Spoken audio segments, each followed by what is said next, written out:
Access Sacramento presents Hometown Sports Game of the Week. Major underwriting support this season for Hometown Sports Game of the Week on Access Sacramento is provided by the Sacramento Metropolitan Cable Television Commission.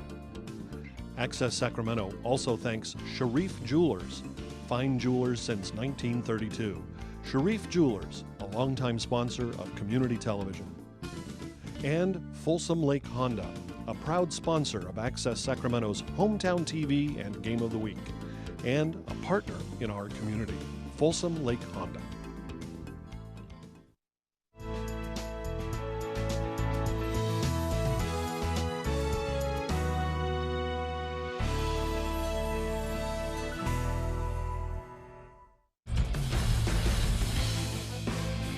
Pow! Touchdown Bulldogs! Well, there you see Schaefer going upstairs again and wide open in that end zone. Down the sideline, touchdown Cougars!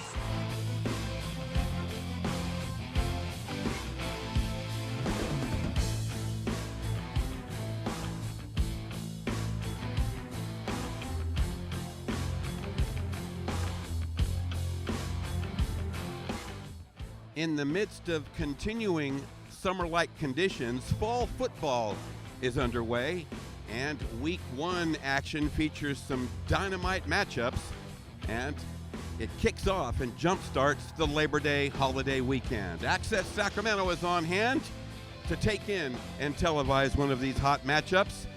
We're up the hill on Highway 50 as tonight, number 10 Jesuit visits the second-ranked Folsom Bulldogs here at Prairie City Stadium. Good evening.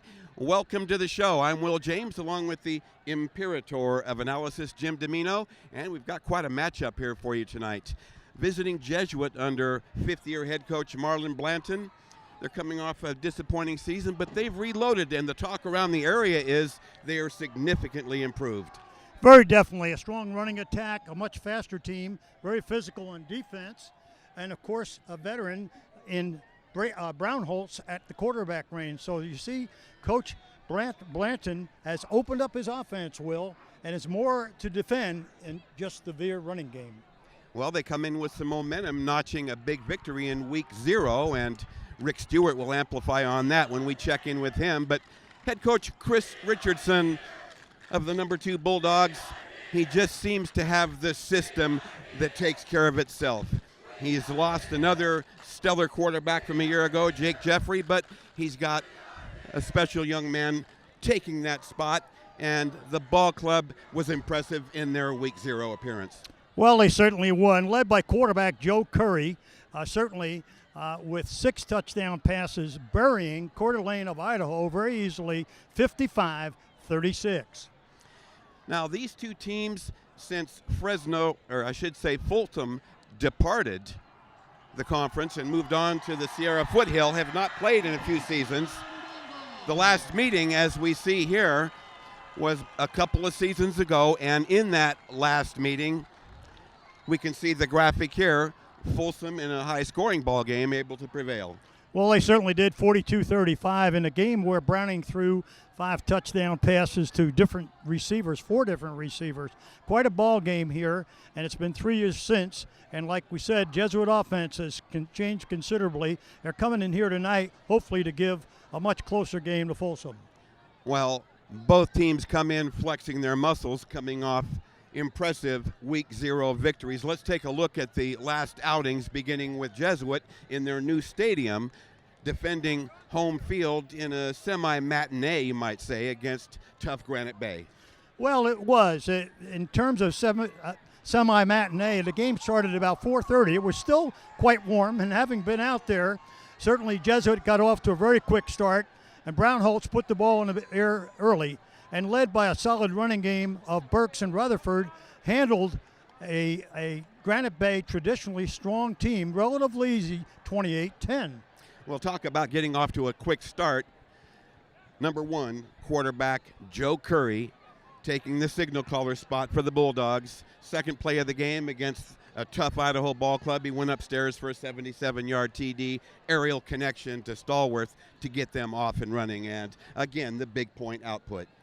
Well, they certainly did. They handled a Coeur d'Alene team that was ranked number 4 in the state of Idaho relatively easy, 55-36, with Joe Curry having a huge night, throwing for over 500 yards, and of course 6 touchdown passes, Will, to probably 5 or 6 quality receivers. An excellent crowd on hand tonight, fans still streaming into Prairie City Stadium. Of course, Folsom, long known for great attendance, and Jesuit High getting more road support tonight than we've seen in previous weeks of our television coverage. Stick around. When we come back, we'll join our partner Rick Stewart. He has more on tonight's big matchup. Stay with us.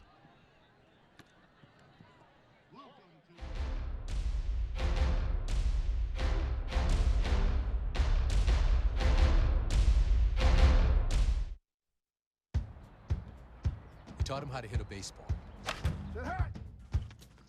how to hit a receiver, the strike zone, the net.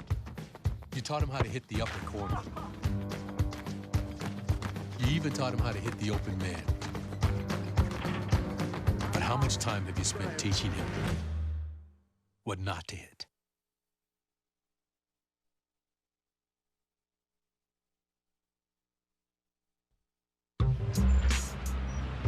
I'm one unlucky guy. The chance of being involved in a robbery is 1 in 757. The chances of being struck by lightning. 1 in 750,000. Please fasten your seatbelts for unexpected turbulence. The chances of being a victim in an airline crash? 1 in 29 million. Hey, could I get some peanuts? The chances of being involved in a car crash are far greater than lightning strikes and plane crashes. And if you are texting while driving, your risk of crash increases 23 times. Now, I may be an unlucky guy, but I don't have to be part of that statistic, and neither do you. Drive responsibly.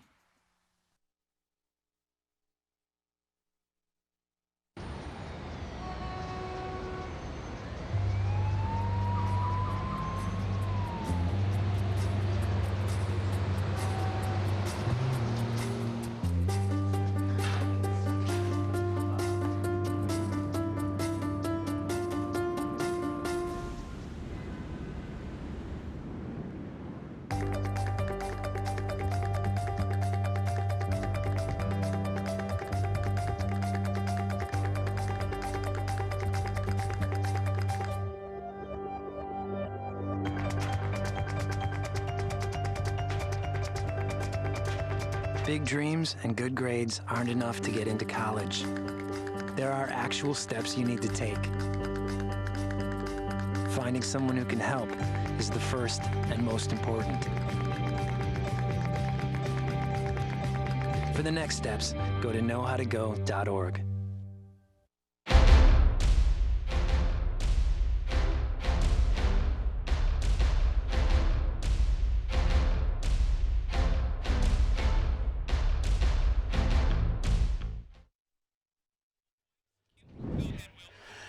Welcome back to Prairie City Stadium here on the campus of Folsom High School for tonight's live telecast of Access Sacramento's hometown sports game of the week. With Jim Domino and Rick Stewart, I'm Will James, and we're not far off from getting this one underway. Number 10 Jesuit coming in to face second-ranked Folsom High School. Let's turn our attention down to field level and pick up our partner Rick Stewart. Thanks, guys. We do have a good matchup here tonight. We expected it to be good. Jesuit's ready. Their fan base is ready. What's it going to be tonight? Folsom's riding high. They've been riding high. They've got a really good system here. Let's take a look at these two coaches for these two programs. First, let's talk about Jesuit. Coach Marlon Blanton in his 5th year, 29-17, there's his record. 3 playoff appearances in 4 years. He's 1-2 for a playoff record. For Folsom, Chris Richardson, he's the man who's orchestrated this whole football machine here at Folsom High. Chris Richardson's in his 12th year. His career record is 120, 23, You'll see that in a second. They're in a 50-game winning streak. That's 50 games against SAC section teams. Unprecedented. 5 section titles, including 4 straight.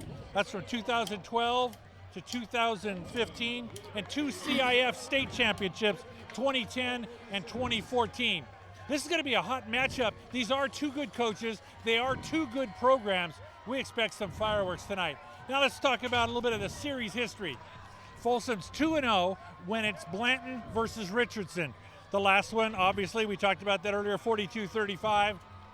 Folsom won. The overall series history, Folsom's leads at 8-3. They've got 7 straight wins over Jesuit. The average score is 55-18. The victory margin 38 points. It's really seems really dominating, but several of those games were really widespread. Several were really close. I expect a really good game tonight here on the field at Folsom High School. I think it's going to be fireworks. Guys, we'll send it back up to you. Well, thank you very much, Rick Stewart. The crowd is sensing that very same thing. Jim Domino, they're getting ready to climb in and fasten their seatbelts because it might be a bumpy evening tonight here at Prairie City Stadium. Let's go ahead and take a look, Coach, at some of the players who are going to play major roles in tonight's contest, our impact players for both squads. Well, let's start with the Major Marauders. The Jesuit Major Marauders are led by quarterback Calvin Brown Holtz, number 13, off to a great start against Granite Bay. Lorenzo Burke's the big two-way player, 225, big running back. John Amati, the speed merchant at wide receiver, and 2 linebackers are 2 of the best in the city, Miles Goudreau and Jason Gallagher, both 2 of the best in the city. I'm quite sure you would have full agreement around the circuit on those comments. Those 2 run stoppers there are dynamite. Well, then Bulldog leaders. Joe Curry inheriting the quarterback role, having a phenomenal last week versus Coeur d'Alene, throwing for over 500 yards, 6 touchdowns in his opening game ever as a varsity quarterback. Drake Stallworth having a phenomenal season so far, 10 catches in that game, 4 touchdowns. Eric Davis, a speedy wide returner from last year. Brad Jenner, their leading tackler last year, coming back. Again, one of the top linebackers in the city. And Ariel Nagata, the two-way starter at D-end and wide receiver. And don't confuse the Nagata boys. One Joe, a sophomore, is outstanding, along with Ariel Nagata. Well, that's quite a list of standout players, and of course, I'm sure both squads could double that number of key performers. We're going to take a break and come right back, and when we do return to Prairie City Stadium on Access Sacramento's Hometown Sports Game of the Week, Coach Domino will take a look at the key matchups you'll see tonight. We'll be right back.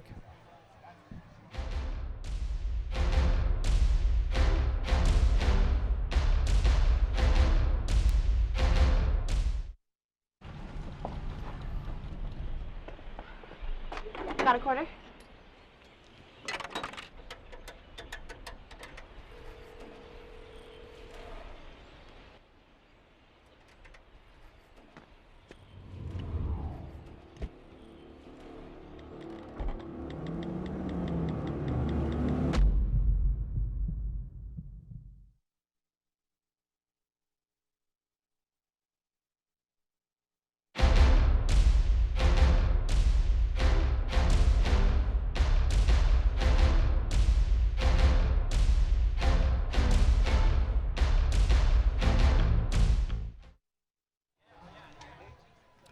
Welcome back, Will James, along with Jim Domino and Rick Stewart here. Happy to have you with us at Prairie City Stadium on the campus of Folsom High School for tonight's Hometown Sports Game of the Week. Host Folsom taking on the visiting Jesuit Marauders, and we've touched on the impact players in tonight's ball game that will factor big. Let's take a look at Coach Domino's key matchups and how things will factor out in that regard. Well, let's start off with that Jesuit pass rush versus the Folsom D-line and quarterback, O-line, and Joe Curry. Obviously, like many Folsom squads, they protect their quarterbacks well. And tonight they're going to need a pass rush out of Estipular, Johnson, and Bellinger leading the way, along with occasional blitzes from Gallagher and Goudreau. And then look at the Jesuit secondary this year, probably one of the best. Carter, Vassar, Hagopian, and Amadi with a lot of speed versus the big play receivers. And there are plenty of big play receivers, starting with Stallworth, Nagata, and Say. And so that's key. Folsom defense versus the Jesuit veer and shotgun. Well, annually, Jesuit has been running the veer under Coach Planton, this being the 5th year. But they've added more shotgun to the attack and a seasoned Brownholtz at the quarterback spot. Quite a challenge for the Folsom D. Now let's look at the intangible things. Folsom's invincibility really mystique. They win, and they're used to winning, and their standards are very high, and every team knows that if they come in here, wow. They've had many, many streaks, not just this one. Jesuits' thin fanfare on the road. Well, we've followed them for years, Will, and they have had not been a good road team with a strong fan base, but as I look across the field tonight, they have come out pretty strong across the way. This is the most impressive fan support I've seen, well, since I can recall, when the Marauders have been on the road. And to the far left, as we look out across the field, I believe that would be considered the galley crew that we've heard about in Joe Davidson's articles in the Sacramento Bee. And we'll keep an eye on that. Well, looking at the home field advantage, of course, in Prairie Stadium, they've been virtually unbeatable here. They did get a streak stop last year in the regional NorCal playoffs versus Bellarmine from the San Jose area, which prevented the Bulldogs from going on to the state tournament. But I can tell you this, that when they play here, they're tough anywhere, but when they play at home and everybody in this Folsom town shows up, they got a great fan base, great following. They follow them on the road as well. They're tough anywhere, particularly here at Prairieville. Well, there's a good look at what we had referred to just moments ago, the white-clad Jesuit Marauder rooting section to the far left of the main contingent of spectators over there. And I have to repeat, this is the finest road crowd I've seen in years for the Jesuit Marauders, to their credit. And that's the kind of support this ball club needs. They certainly will need it here tonight. And it's very important for Jesuit to start early, stay in the ball game early, and stay with Folsom, and not play that come from behind game, Will. Very important in this contest. Momentum always a key, and playing from behind as a visitor not recommended. We're going to step back for a moment and take a 60 here, and when we return, we'll take a look at the latest weekly rankings compiled by the Imperator Jim Domino when we return.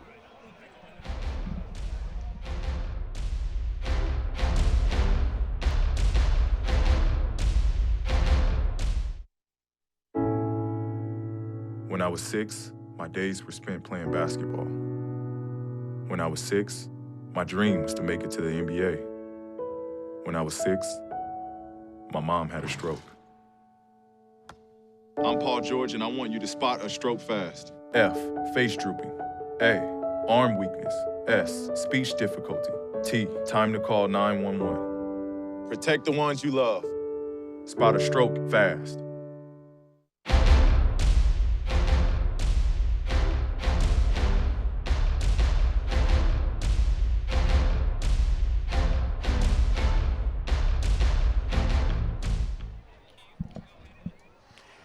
Dusk is starting to take full effect here in Folsom as we draw closer to tonight's featured hometown sports game of the week on Access Sacramento. With Jim Domino and Rick Stewart, I'm Will James. Very happy to have you with us tonight as number 10 Jesuit is going to square off with second-ranked Folsom High School under the bright lights here at Prairie City Stadium. Well, most ball clubs did see activity in week 0, Jim. And with that in mind, let's go ahead and preview the Domino's Dozen and the Red Zone ball clubs. Well, this year, let's start out with my number 1, Del Oro High School. Del Oro returning about 85% of their lineup from last year that won the state title. Experience at the quarterback range. Folsom number 2, they're used to being 1. Elk Grove in there at number 3, having a big victory last week over Intercom in what most thought. They went into Intercom and really drilled them, and we thought that would be a close game. Will, Grant High School edging Franklin in a very tight game where they renamed the stadium after Coach Albergini. Oak Ridge handling Vista very easily in that number 5 spot. Coach Cavalier has himself a strong squad. And Rockland losing only by point to Grant. Antelope coming off a very nice victory. Intercom in that number 8 spot, sliding down after their loss to Elk Grove. Monterey Trail off to a great start, beating a tough Wilcox team from the Bay Area. Jesuit here tonight, handling Granite Bay, of course, 28-10. Coming into the arena, number 10, number 11, Franklin, Mike Johnson's ball club. Nice victory, opening victory. And Whitney, led by Coach Doherty's second year over there, one of the definite favors in that Capital Conference. Cosumnes Oaks, number 13. Del Campo 14, beating a very good Merced team from the south. Sheldon High School with Joe Catalico, the ex-Pleasant Grove mentor. Christian Brothers idle last week, expecting a big year. Placer Joey Montoya's ball club 17. Sac High went south and certainly they took a licking down in the LA area, but willing to bounce back. Burbank likewise. John Heffernan's ball club. Granite Bay at number 20 went over, and like I said, I think most people were favoring being Granite Bay a slight favorite over Jesuit. However, they succumbed to Jesuit's vaunted defense, strong running game, and under very hot and warm conditions, the Marauders handled them last week. But let's see if they can bounce back. Okay, there's Domino's Dozen and the Red Zone. We're going to turn our attention down to field level and pick up our partner, Rick Stewart. He's standing by with a special guest. Rick?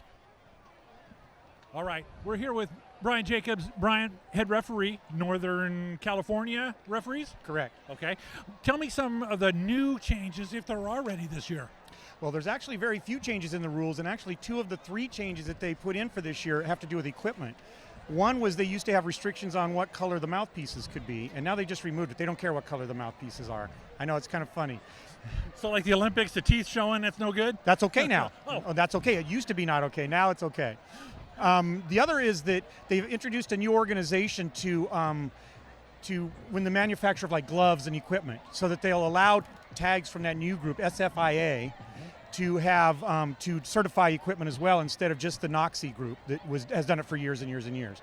The only real rule change we have this year is that they've eliminated clipping altogether from the game. And clipping is a block that is behind and below the waist. Okay. And so there used to be, for a certain time in a restricted area, you had the ability to clip, but now we don't allow them to clip anywhere on the field, and it's just a player safety issue. They're just trying to make the game safer and safer, and they didn't see any value in that, so it's been removed from the game altogether. And other than that, the game is the same as it was last year. Now we're going to see later in the season Cordova. Now they've got something going on with the new equipment manufacturer, the helmets, the safety helmets. Tell me about that.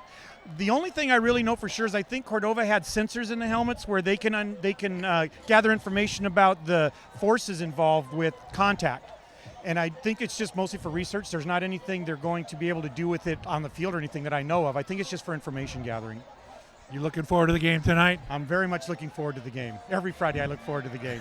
All right, Brian. Thanks for being with us, spending some time with us. I appreciate it. You have a good season. All right, thank you much. All right, thanks, Brian. We'll send it back up to you guys. Well, thank you very much for that report, Rick Stewart, and of course Brian Jacobs, one of the excellent veterans around the circuit, keeping things fair and square for the NCOA. And speaking of Cordova and the high-tech helmet scenario, we'll be over at Cordova when they square off with rival Vista Del Lago in mid-September. So we'll get a closer look at that entire aspect of the safety helmets. Yeah, I'm anxious to see it, because I do know that they have also got these coverings over the dome of the helmet that some of the schools have gone to with practice and so forth that limit the amount of cushion and impact. And I know Del Campo is doing some trial bases with that. And we'll be seeing them down the road as well. Well, stick around. We're going to step back for a moment and take a break here from the impending game action at Folsom's Prairie City Stadium when they prepare to take on number 10 Jesuit. Stick around, we'll be right back.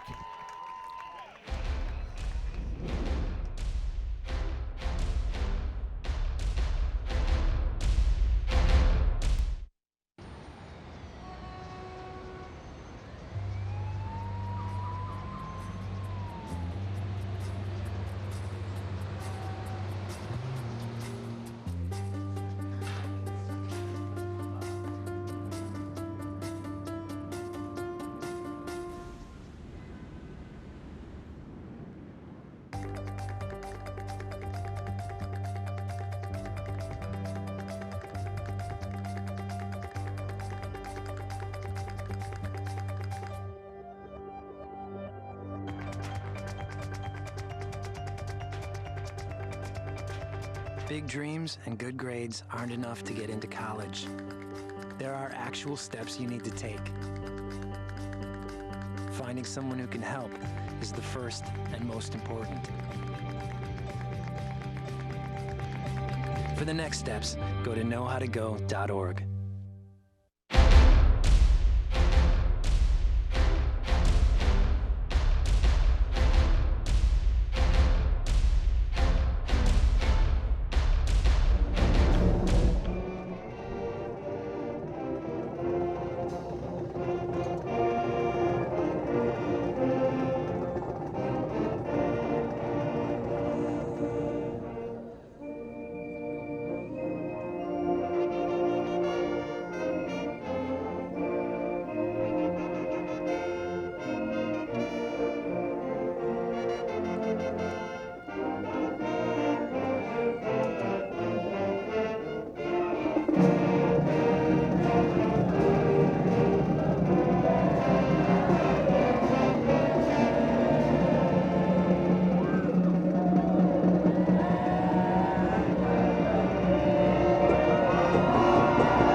Well, major kudos for Folsom High's award-winning marching band under the direction of Curtis, who will be chatting with Rick Stewart a little bit later in tonight's ball game. But right now, with a couple of minutes before our opening kickoff, we're going to launch this ball game under very comfortable conditions.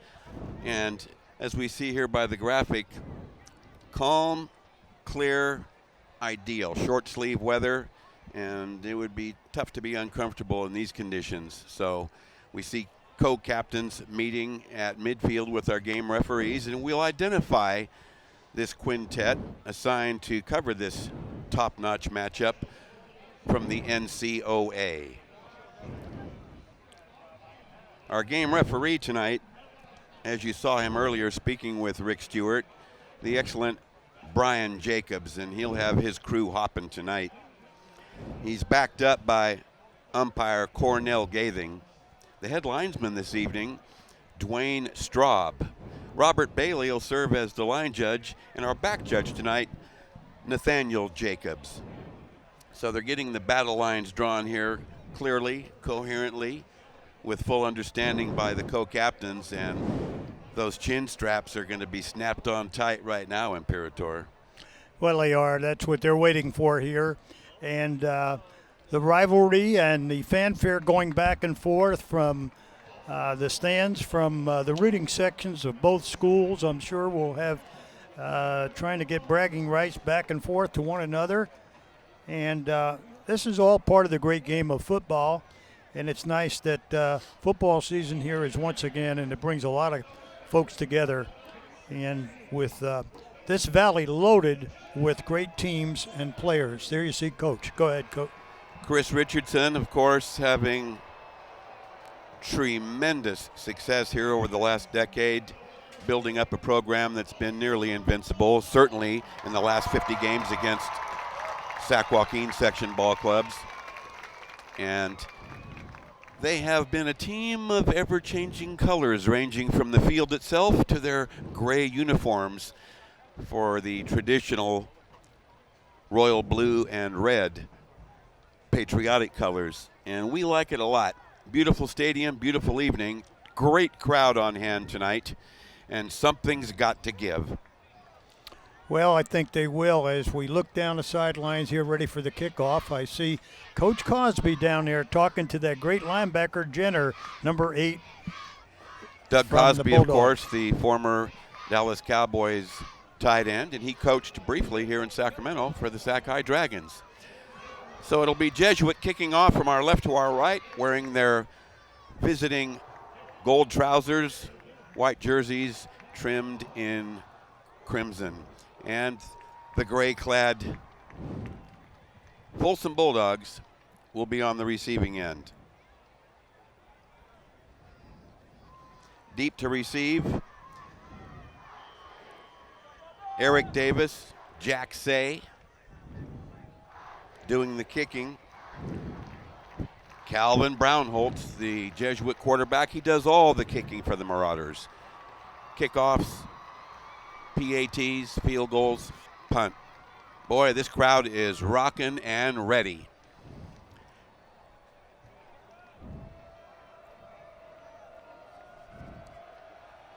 A low line drive, bounding once and taking on the dead run. It's Eric Davis. Finds an opening up the middle and has a nice return out across the 35-yard line, and that is where the Bulldogs will open shop, and we're going to set their offense for you. Nice open field tackle by Rutherford. Joe Curry coming off a splendid performance in his opener. Simmons, the running back, and a quartet of wideouts led by Stallworth, Davis, Jenner, and Say. Up to the line come the Bulldogs, Lunday, Viega, Christierson, Langham, and Ruiz up front.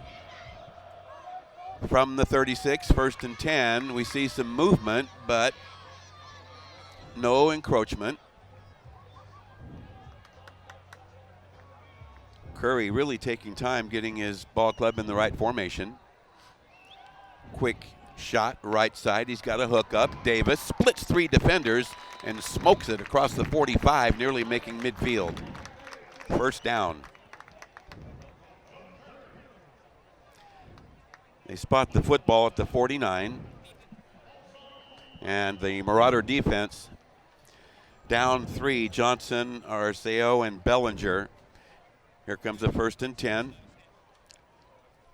Curry, a look to the bench. Triple wide receivers to the near side. Deep throw. Here's Davis on the run, over the shoulder, hauled down inside the 10. Almost a carbon copy of the week 0 over the top to Stallworth. Wow. Boy, he put the ball out front, put a lot of air under the ball, and Davis ran under it, Will. Great concentration, great hands. Perfect strike from Curry from the 8-yard line. Left side run, shoved out inside the 5 on a power up. Say with the carry. And the Marauder defense has their hands full right now. 2nd and goal. Curry, pitch, fumble. Marauders have the football on a fumble recovery on the spot. Jason Gallagher, wow, what a turnover.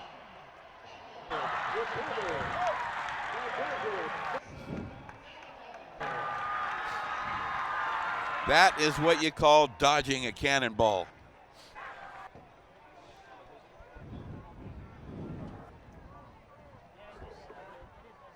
The pitch did not look that bad. However, the discussion on the sideline is involving Drake Stallworth. Football at the Jesuit 11. Play fake. Brownholtz out to the right side, and he's got a hook up down the sideline. Plenty of speed. There's the man, and he's going to go all the way. And we told you about Jonathan Armati. Speed to burn. And Coach Chris Richardson was wary of that factor, and they got stung anyway. Well, once again, he might be the fastest guy on the field, Will. I was very impressed with him last week.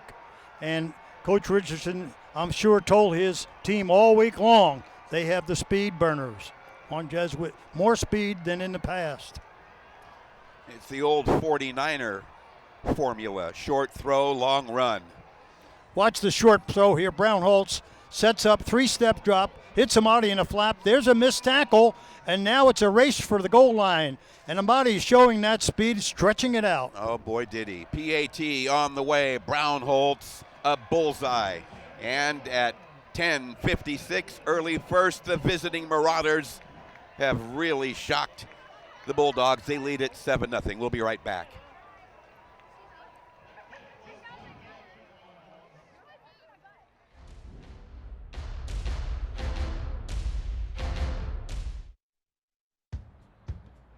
We taught him how to hit a baseball, how to hit a receiver, the strike zone, the net. You taught him how to hit the upper corner. You even taught him how to hit the open man. But how much time have you spent teaching him what not to hit?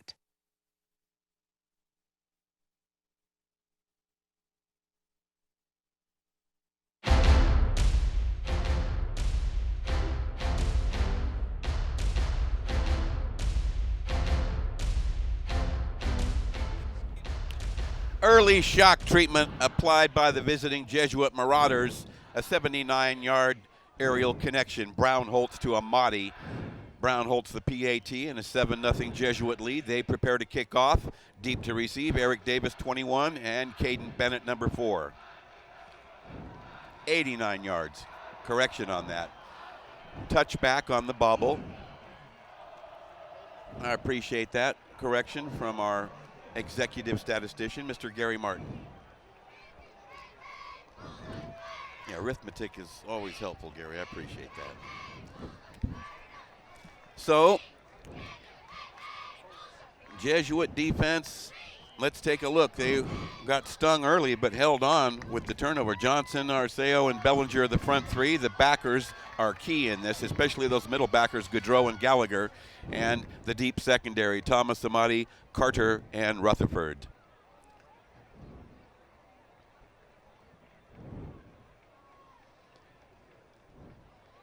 First and 10 from the Bulldog 20. They come to the near side with the run. Not bad power up, but Davin Simmons is going to be victimized here with a holding call. So the run is going to come back. Brian Jacobs with the call, following the call by the Imperator of Analysis. I love your hand signals, Coach. So the walk-off is going to bury the Bulldogs deep. Offense, 10-yard penalty, replay first down. First and 20 now from the 10. We're just underway here at Prairie City Stadium. In case you've just dialed in, nice to have you with us. Settle in. 7-0 Jesuit over number 2 Folsom right now. On the run, throw by Curry, a pinpoint strike. Out of bounds with the grab, Eric Davis, and it looks like first down yardage for the Bulldogs.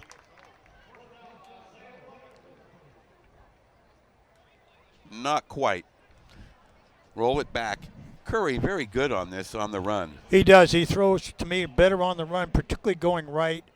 Nice, picked up about 18 on that. 2nd and 2 from the 28. Right side run, first down with plenty to spare. And again, getting a nice carry there, Davin Simmons, and he's going to get the majority of the work in the rushing department. Well, as you know, they lost Green. They lost Green and Neal, 2 good running backs. Hard-nosed Neal going up the middle, and Simmons saw some action last year, but he's their main back this year. Gain of 12, 1st and 10, Bulldogs on the move from the Folsom 40. Curry looking, chased, scrambles, and fires on the run. Incomplete. Good coverage in that Jesuit secondary, especially from, as you saw there. Well, the pressure forcing Curry out of the pocket is important, even though he throws well on the run. I'm surprised, quite frankly, right now, Jesuit is showing great defensive speed up front and shedding their blocks and really pursuing Curry. I look for them, Folsom, maybe to keep them honest coming back. Defensive holding is going to burn Jesuit. It's going to result in a Folsom first down as the walk-off is going to place the football right at, let's see, are they going to the midfield stripe or no? 10:23 left from the 50, 1st and 10.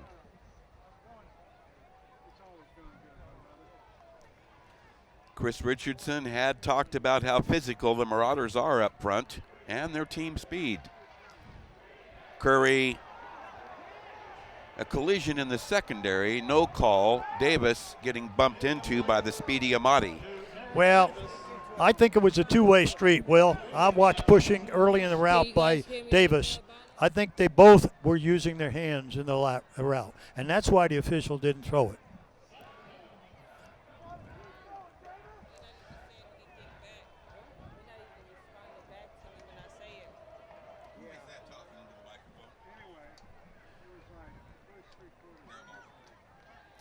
Curry now rolls the other way, throws on the run. Nice strike to the sideline, but bobbled and incomplete. That'll bring up 3rd and 10, just off Davis's fingertips. Curry now 3 of 6 for 75 yards, and I guess one of those could be considered a drop. Watch Curry back, 3-step drop. Goes down the middle, no holding, no interference. That was the previous play. And the last one was catchable, Will.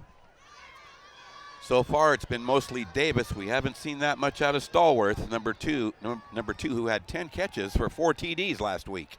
Curry all day to throw. Now trapped, scrambles away from pressure. Joe Curry fires incomplete, but nice scrambling. Well, and we see a penalty marker dropped. Brian Jacobs looks to the Jesuit bench, and it looks like they may decline. Let's wait for his official call.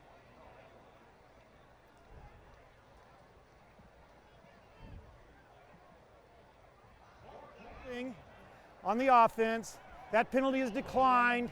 We'll have 4th down. Curry has a lot of indecision, not just on pass rush. It's because the defenders are holding up the receivers and jamming them at the line of scrimmage, Will. They're slowing them down in the first part of their routes. Coach Richardson rolling the dice here, though Joe Curry is the Folsom punter. It looks like they're going to go for it on 4th and 10 from the midfield stripe. He's capable of backing up and quick kicking as well. They send Bennett in motion. Curry's going to run it, and he'll be dropped just short of a first down, and he's hit out of bounds, 3 yards out of bounds. No flag that I can see. Look at that, Brian Jacobs right in there. Well, Jesuit takes over on downs. I know in the past, here we see Curry once again flushing the pocket. Now he takes it upfield, trying to move the chains, and he's a little short as they drag him out of bounds. So the Marauders in good field position from the Jesuit 41 after holding on downs. Brownholtz had a long rest after that early TD. Short yardage running for 1 or so.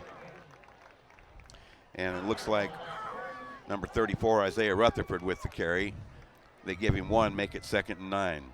Well, young Rutherford is a young sophomore with great potential, and he'll do a lot of filling out. He's built more like a wide receiver right now. Outstanding speed. Well, of course, they're very high on the big fullback, Lorenzo Burks, number 15.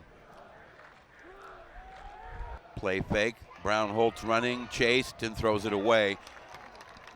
Nice pursuit to force that throw issued by Ezra Gulowicz. Good pressure, good coverage, good combination of both, putting Jesuit in a 3rd and long. They also do a good job on those screens, and I'm a little surprised, and it may be coming, possibly coming to Amati or Thomas, 2 of their speedsters. Still early here in the first at the 9:14. Brownholtz wants to go upstairs. Amati, apparently the intended target. Double coverage out there by 2 Folsom safeties, and that's going to bring about a 4th and 9. Brownholtz does all the kicking for the Marauders, and it's quite rare that we see 2 opposing quarterbacks each doing the punting for their squad. Very rare, and very rare that one taking care of all of the kicking game on one team is even rare with the punt, PAT, kickoff, field goal, etc. As Brownholtz is counting numbers here, Jesuit is not set yet and taking their time here, getting 11 guys on the field. Solo returner Davis stationed at the Bulldog 25. Brownholtz after that incompletion, 1 of 3 for 89 and a touchdown. And they're going to let this one bounce. It's straight up and to the sideline and down there just shy of the 25, and that's where the Bulldogs will take over. Well, not a very deep punt, but not returnable. One thing about it was really sky high and no return. Probably only a 30, 35-yard kick, but not returnable. That's important. The punt covers 33 yards, and it places Folsom High in a 1st and 10 at the Bulldog 24.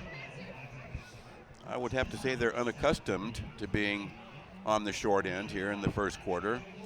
They drove the field but fumbled inside the 5, and then Brownholtz and Amati really shook them hard with that 89-yard scoring connection.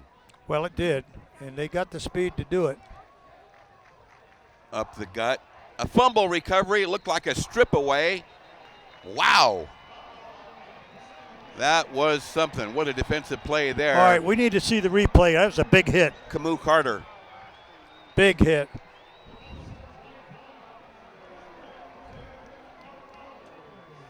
Camus Carter coming from that safety spot. Let's take a look. He's got the recovery.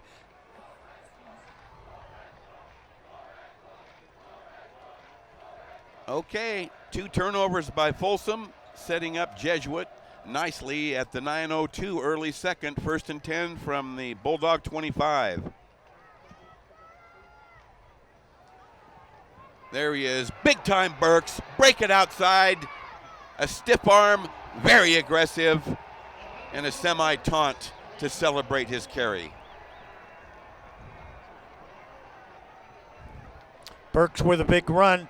He's a big guy, 225, Will, and he shows he can get outside as well as run inside. Let's take a look. Micah Iverson finally catching up with him. Nice blocks. He hasn't been touched yet. First to get stiff arm there, 25, Maurice Gaines, the corner, and then Iverson over to help. 1st and 10 from the 12, gain of 13.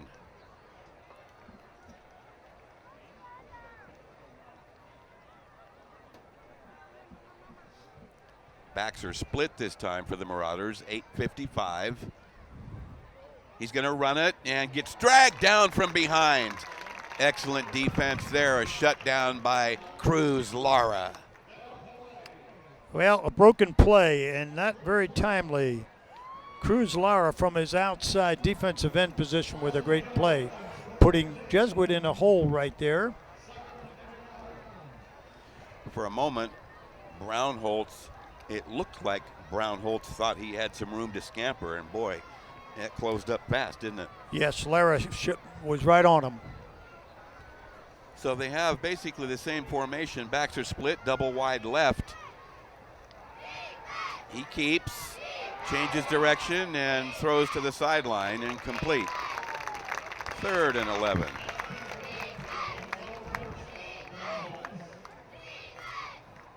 I don't believe the improvising there was part of the play.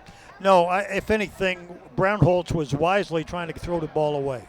And that's where I see a difference in him versus playing last year as a young junior, Will. He has more poise about him and more field presence now as a senior. I agree. Plenty of savvy. 8:09 on the clock stoppage still. First quarter action from Prairie City Stadium. Short drop, fire left. Thomas, a valiant effort for the one-handed grab on the low throw. 4th and 11.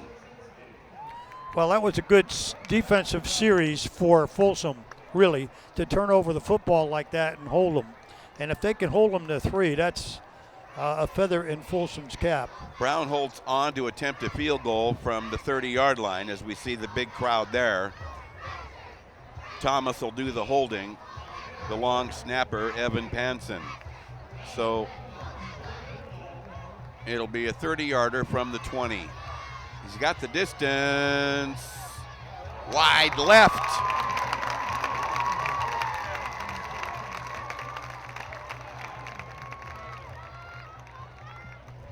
So the drive fizzles after the second Bulldog turnover set up that Jesuit drive, and the Bulldogs dodge a bullet. So at 8:01, still 7-0 Jesuit, and a new set of downs for Curry and the Bulldog offense. I don't know about you, Will, but to me, it certainly seems like this has been a longer quarter than 4 minutes gone by. It feels like 20. I keep looking at the clock. Time elapsed. I don't know where it's going, but I agree. Curry with time. Fires wide out to the right side. He's got a hook up, and it's been Davis. I'm trying to find out why we haven't seen Stallworth, who had 10 catches for 4 TDs, and he hasn't played since like the opening kickoff. I'm looking.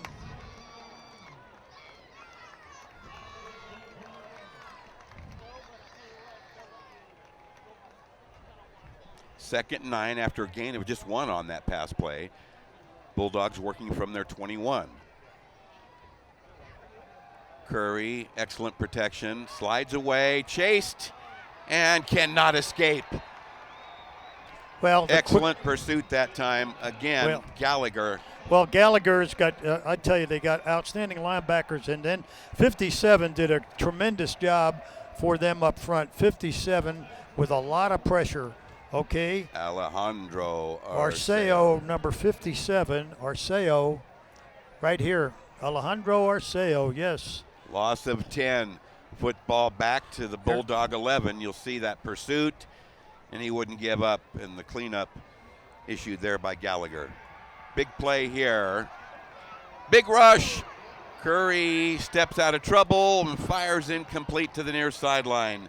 There's Stallworth there, isn't it? It is. First sight of him today. We had a Stallworth sighting. My goodness. To me, the defender, it looks like one of the corners, either Amade or Carter are all over Stallworth, and they're telling me that Stallworth is not going to beat them tonight. You're going to have to go elsewhere. Another excellent observation. I'm in full agreement. Now Curry being chased around, 4 for 9 for 76. Here's the Curry punt. Not bad. It's over everybody, and it's going to roll a little bit into Jesuit territory where it's downed at the Marauder 48. Well, he got a lot of mileage out of that kick. By them not fielding the ball, Jesuit lost 15 yards. 47-yard kick. And if received, could maybe have been a 35-yard kick, but I'll give all the credit in the world on that punt and put them out of the hole. Well, I see heavy conversation between Doug Cosby and Chris Richardson there as the Marauders come up to the line. We're still just midway first quarter at the 6:36. First and 10 Jesuit. Split the backs and send 2 wide receivers to the left. Long count. Calvin Brownholtz doing a nice job managing this offense thus far. Nothing doing. Wow. I'll tell you, Rutherford wondered what fell on him. Well, the whole left side fell on him. Let me tell you, that whole left side, Laura Zingata Vera, Iverson, etc., along with linebackers. No gain, 2nd and 10. Here comes the big guy in there, number 77 for Jesuit, their big 300-pound tackle who got injured last week. Tobias Pestana. All right. 2nd and 10. 5:50, clock rolling, first quarter. Brownholtz deep left sideline, overthrown. Going for his flanker, Josh Farr. Incomplete. 3rd and 10. Well, right now they're forcing Brownholtz to throw in a hurry, and it seems to me he got away with an 89-yard pass play, which was really only about a 7-yard out. Now, since then, they haven't gone really short, nickel and dime type of thing, because you're getting a lot of heat from the Folsom D. And, suddenly they've forgotten about that short game, it seems to me, and it's there. Okay, let's see if their eyes in the sky can recognize that Imperator as the Marauders come up with a 3rd and 10 from the Jesuit 43. Turn, look, chased, and he throws it away, intercepted by Folsom. Wow, that was excellent, and I believe it was Maurice Gaines with the pick. Let's see, who got that one? Well, Brownholtz is going to get an earful on the sideline because a sack beats an interception.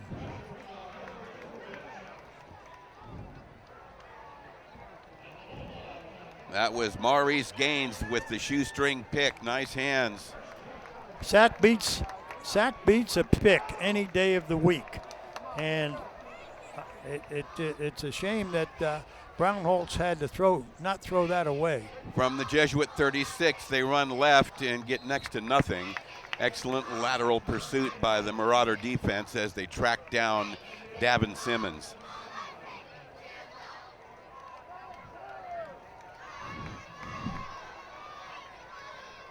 They gave him a gain of 2. So after the Gaines interception, 2nd and 8 coming up, but whistles are going to bust this play.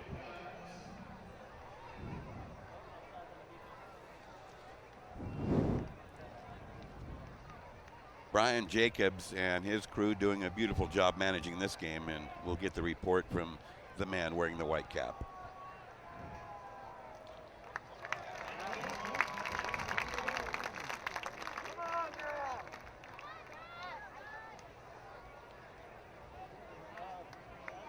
Well, it backs up Jesuit. It's inside the 30 at the 29-yard line, make it 2nd and 3. 5-yard penalty. Curry hands off, they run inside and get a burst from Bennett. Nice inside running to the 15.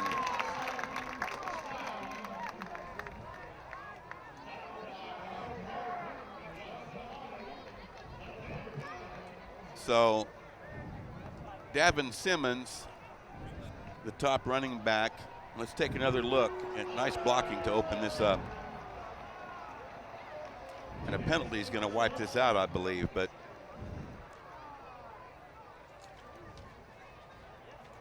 we'll see what they call here.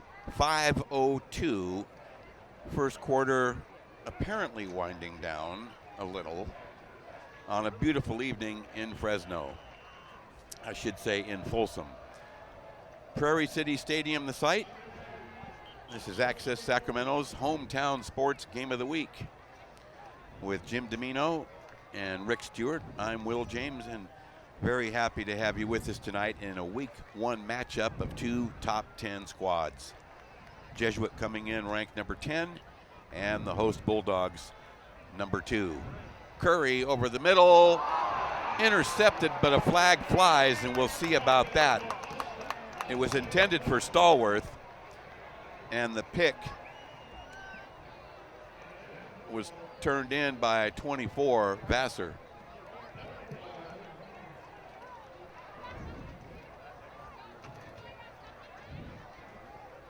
Brian Jacobs has been busy in the last 5 minutes.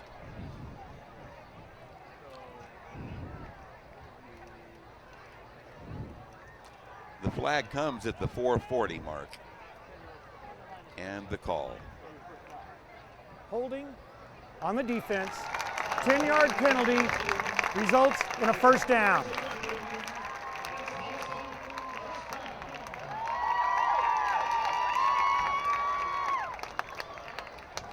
So the football is advanced to the 25-yard line. Is that right? 25-yard line?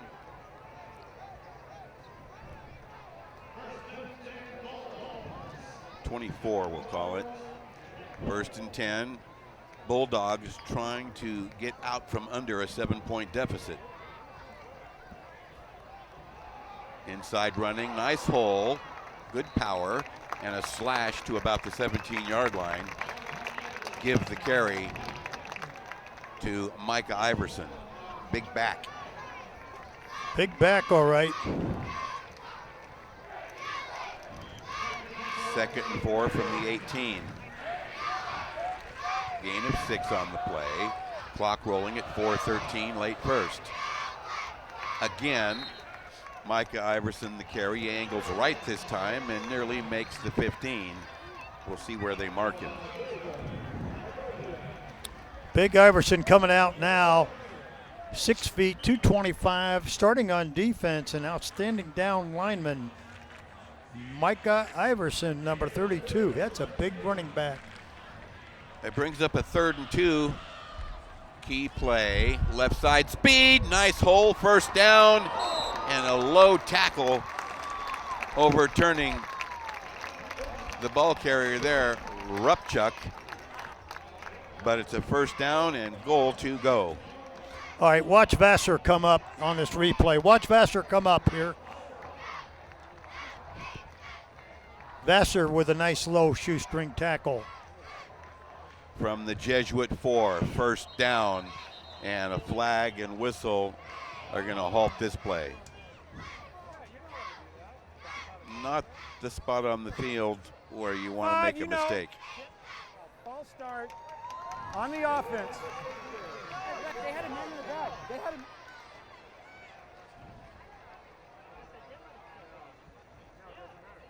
Brian Jacobs declaring a false start.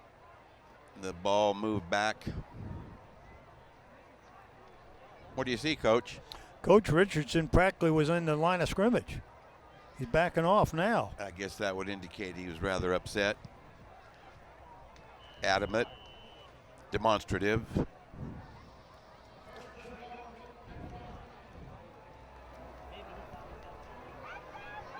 Oh, evidently the football is still at the 9. Curry, the lob to the corner for Stallworth, incomplete. Tight coverage, a good bump, turned in by Vassar. Vassar doing a good job actually at secondary. What a challenge for them. We've talked about it before. Outstanding secondary that Jesuit has there between Vassar and Carter, and really just an outstanding Hagopian. Thomas. Well, they got the hands full with these Folsom receivers tonight. 2nd and goal from the Marauder 9. Curry, a bullet to the end zone, picked off. Wow, and downed by the outstanding linebacker Jason Gallagher. We showcased him in the pregame, and he has been earning his keep like a big-timer. And Will, you'll get to see him in the backfield sometime tonight. Young Gallagher, the junior, is a real heads-up, all-round football player. I couldn't tell you exactly when, but I imagine it would have been quite some time since the Bulldogs have committed 3 turnovers in the first quarter. In less 3 minutes and 14 seconds. 2 fumbles and a pass interception. So Brown Holtz back. 1st and 10 from the Marauder 20. pitch and run. Boom. Nice solid shot delivered there, and Rutherford dropped after a short gain. All right, look at this interception here, replay. Curry back to pass, goes to the middle, and I'll tell you what a great drop by the linebacker. Gallagher's right there. And so was Amati, deeper. He was double covered. Yeah, he forced the football, no question about it. I'm surprised that we haven't seen Burks carry the ball more. 225-pound running back. Gain of 2 by Rutherford, 2nd and 8 from the Marauder 22 with 2.5 to go in the quarter. Burks, as you say, there's the call, and he's driven back by 5 Bulldogs. Well, Burks picked up a couple of yards there, and key down coming up with 3rd and about along 4. Let's take another look at the opposition facing Burks here. 1, 2, 3, 4, 5. I think they saw that one coming, Coach. They did. They ran that cross buck trap. Crisscross action in the backfield. And Jesuit, certainly Folsom did not suck for that. Big 3rd down and 4. From the 26, clock rolling with 1:50 to go in the first. Good protection for Brownholtz. Deep up the left side, one-on-one. Amati has it broken up on the play by the outstanding Sean Johnson. Well, a great defensive effort by Johnson, forcing him out of bounds. Really, the ball, he ran out of field there, and Amati's got that speed to beat anybody in that secondary, quite frankly, and great defensive effort.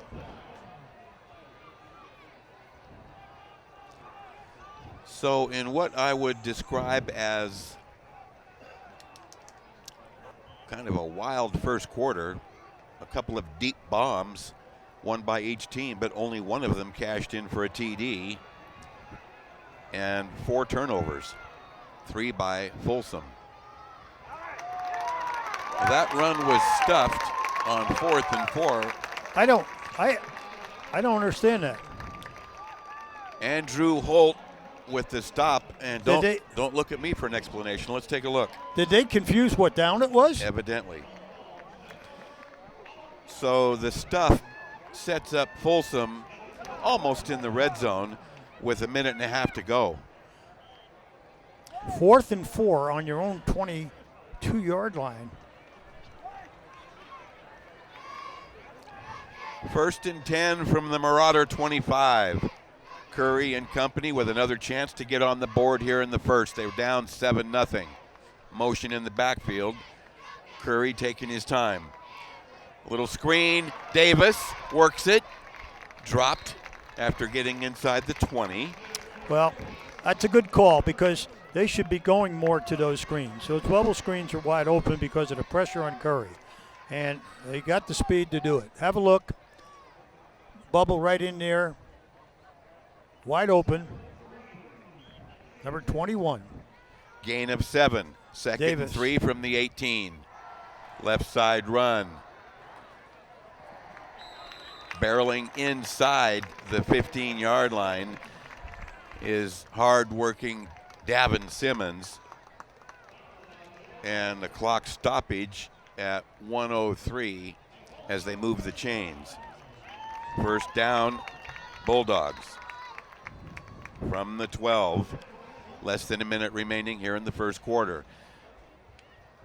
And as you say, this duration has really been something. It almost feels like halftime.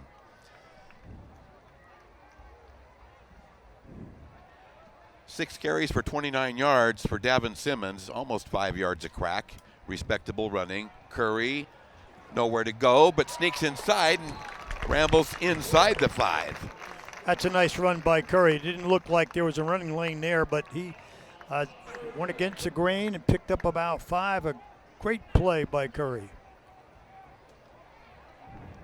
Clock rolling with just 19 seconds. A play comes in from the sideline. They don't need any hurry because they'll go to the other end of the field. They only have, they can get a first down on the 3-yard line, Will. 2nd and 3 from the 5. 4 seconds, 3 seconds. They run it, and they're going to be short. So the clock has expired, and Folsom will open the second quarter of action at the goal line. As you see, Chris Richardson feeling a wee bit better, though he's still down 7. And we're going to hold it here so we can catch up with our buddy, Rick Stewart. And he's going to catch up with someone you know quite well, both of you having El Camino High School ties. That would be Folsom High School principal Howard Catonhead. Rick? I'm here with Howard Catonhead, principal here at Folsom. Great night, great crowd on both sides, the excitement. Hey, you're down 7-0 in the first quarter. What's going on there? Physical game. I think they're controlling us up front a little bit, and we've made mistakes. That's a good football team over there. It is. Great night. You know, nice weather, great support. Yeah, it is. Our kids showed up, their kids showed up. Love to see it. Everybody's positive. We've looked forward to this all week. This is what you want on your campus. Absolutely. This is good stuff. All right, thanks, Howard. Thanks for being with me. We'll send it back up to you guys. Well, thank you, Mr. Stewart. Thank you, Howard. Nice to see you again after last seeing you in the green and white with the El Camino Eagles. So we're going to look at a second quarter that's going to open virtually on the Jesuit goal line. Well, we want to take this time to declare a very special thanks to Casa Ramos, their restaurant in Folsom. And what a spectacular crew meal they provided. The mini burritos, the taquitos, and the quesadillas, just luscious and succulent. Our crew couldn't have been more delighted with that wonderful crew meal, and we want to especially thank Casa Ramos Restaurant, and let me say the taquitos were my favorite. Second quarter ready to unfold here. Prairie City Stadium in Folsom. Bulldogs right at the goal line, trying to get even. Right side running and dance it in. Untouched. Let's go ahead and credit hard-working Davin Simmons with a 1-yard run.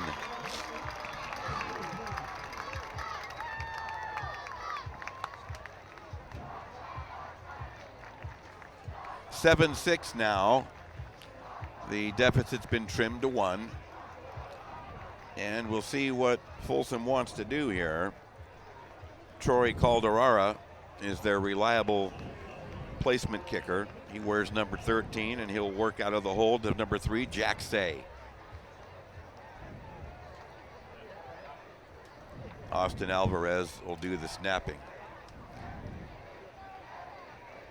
Snapped, spotted, booted, got field goal distance, and it's a bullseye. So at 11:59 of the second, 1 second, 1 play, 1 touchdown, 1 point. We're square at 7. And as we go to break, there you see the Simmons 1-yard run. We'll be right back.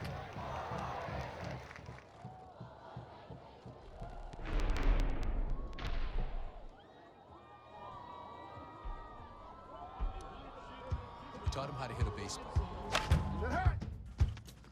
how to hit a receiver, the strike zone, the net.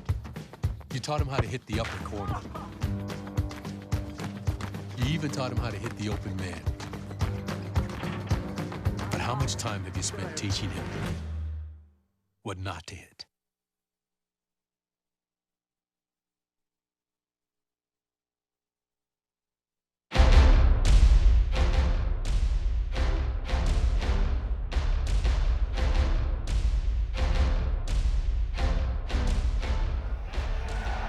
Welcome back to the fray with Jim Domino and Rick Stewart. I'm Will James. We're here at Prairie City Stadium in Folsom for the number 2 Bulldogs matchup with 10th ranked Jesuit, and we've got a doozy going here as we open the second quarter. Moments ago, a tying touchdown run by Davin Simmons. We're square at 7-all.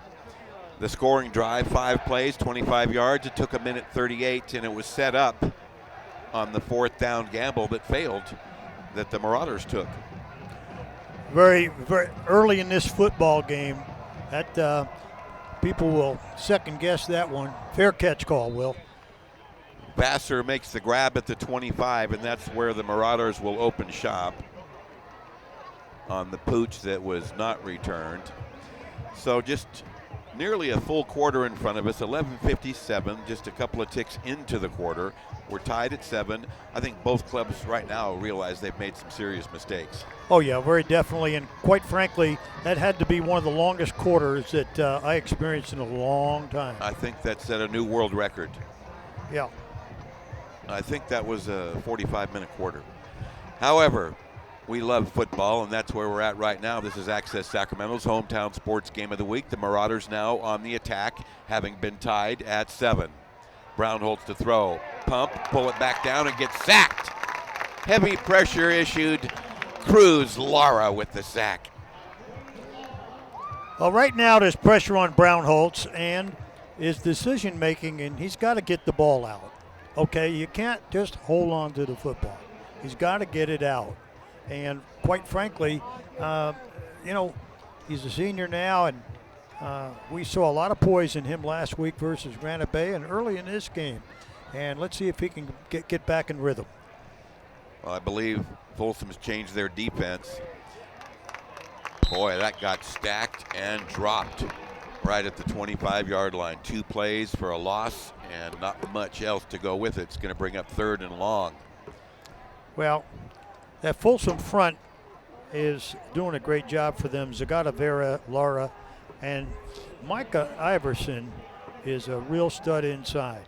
I'll tell you, he's a specimen, and he is tough to handle, and they're going to have to do something about him. Either trap him, and he's shedding that O-line. Clock rolling at the 10:40 mark, early second. Brownholtz with a 3rd and 11. Nearly picked, incomplete. That was well covered by 2 different players, particularly number 10, Devin Szerzinski. And it's going to bring up a 4th and 11. This Folsom defense has taken on an entirely new persona in terms of intensity. Without a question. And quite frankly, I don't know why, but it appears like now that Jesuit has shown some early fatigue in this first half. So punt formation, and it's going to be Blake Matthew to do the booting, apparently. And not Brownholtz. High, but medium short. And it's going to bounce out of bounds just into Folsom territory, but great field position for the Bulldogs here early in the second quarter. The football is downed another 20 yards down the field when it looked like Folsom thought it was out of bounds up here by the 45. So let's see where they spot that. Wow, they're marking it out of bounds up here around the 50-yard line. 31-yard punt. And after that last pass by Brownholtz, following the short pass and long run for the 89-yard score, he's had 8 straight incompletions, 1 for 9 for 89. Well, there's a couple of bad decisions there where he forced the ball. He gave up a pick on top of it. There was 2. He gave up an interception, and then then they tried a 4th down. So 2 things happened against Jesuit there that bounced in their face. 1st and 10 from the Folsom 43. Curry rolls and throws on the run. Jack Say with the grab, turns it up, and gets gang tackled and shoved out after about a 4-yard gain on the play. Camus Carter in on the stop with 2 other Marauders.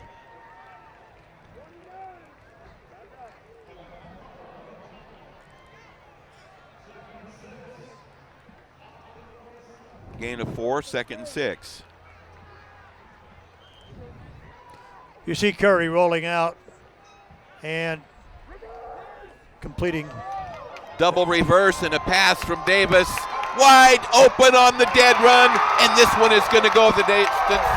Brandon Rupchuk from Eric Davis. A beautiful double reverse pass. Wow. That's a great call. Rupchuk on the receiving end.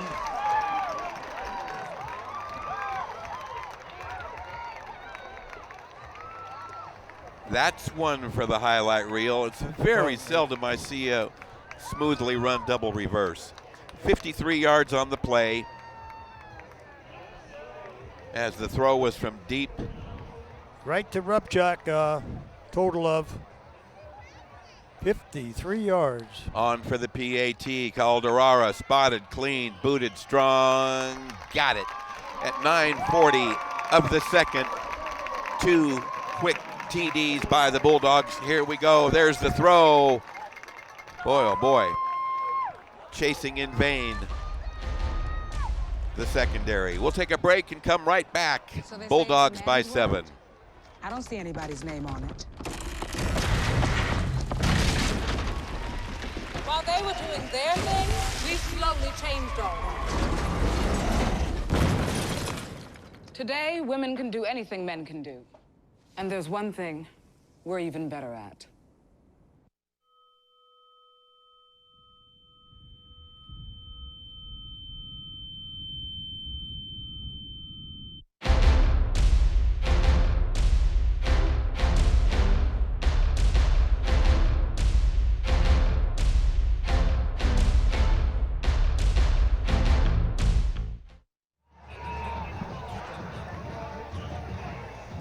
There you see the graphic after trailing for nearly a full quarter. Folsom has rallied for a couple of touchdowns in rapid succession to forge a 14-7 lead and definitely claim momentum and control right now despite just a 7-point lead. 2 plays, 57 yards in just 45 seconds to take the lead. A spirited run back that's going to get stopped at the 30 or so, and gang tackling demonstrated by a fired up Bulldog special team. Well, Folsom defense has come alive. It's forcing quarterback Brownholtz into some indecisions and holding the ball too long, putting a lot of pressure on him. Breeden Anderson, nice work on special teams with a couple other Bulldogs, but Brian Jacobs may have something for us here. After the play, I have a dead ball, personal foul on the kicking team, 15-yard penalty, first down. Well, that is not the type of a mistake you expect from a championship team, but I can understand the fervor of having to come from behind at home like this, and certainly not excusable, but certainly a mistake. From the 40.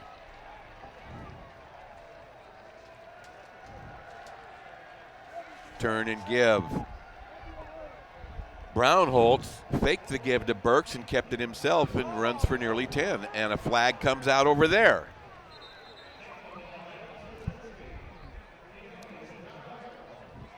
The way the Jesuit player is walking off, it could be against Jesuit. He's just walking to the bench. This game is getting intense, no doubt.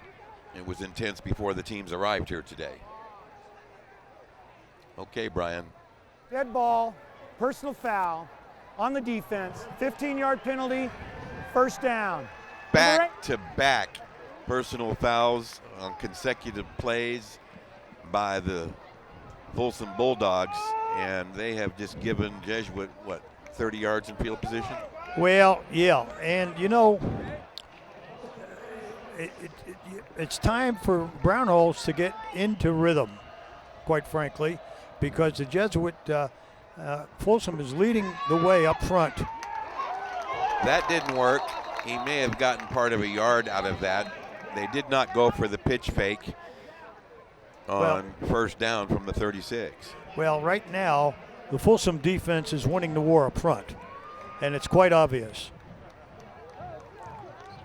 So they call it no gain, make it 2nd and 10, still at the 36-yard line. 9 minutes and the clock rolling here early in the second. In case you've just joined us, this game started with a bang. Folsom a deep throw, covering more than 60 yards, got to inside the 5, then fumbled, and Jesuit came right back with an 89-yard score. But since then, it's been Bulldogs. A pair of TDs, they lead it by 7.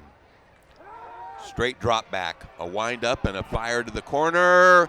Dropped. Amati turned nicely and unable to catch the strike. Wow, he had him beat in the corner, and the ball was there. It was catchable.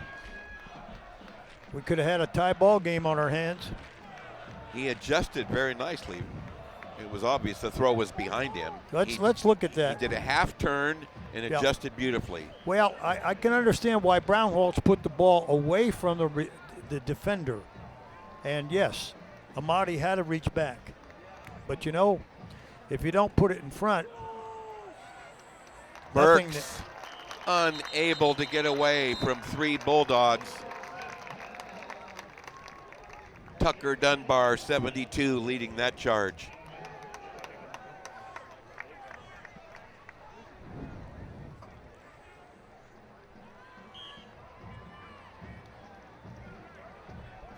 Well, there you see control that once again. Watch Iverson. He's there all the time. Iverson's all over that play.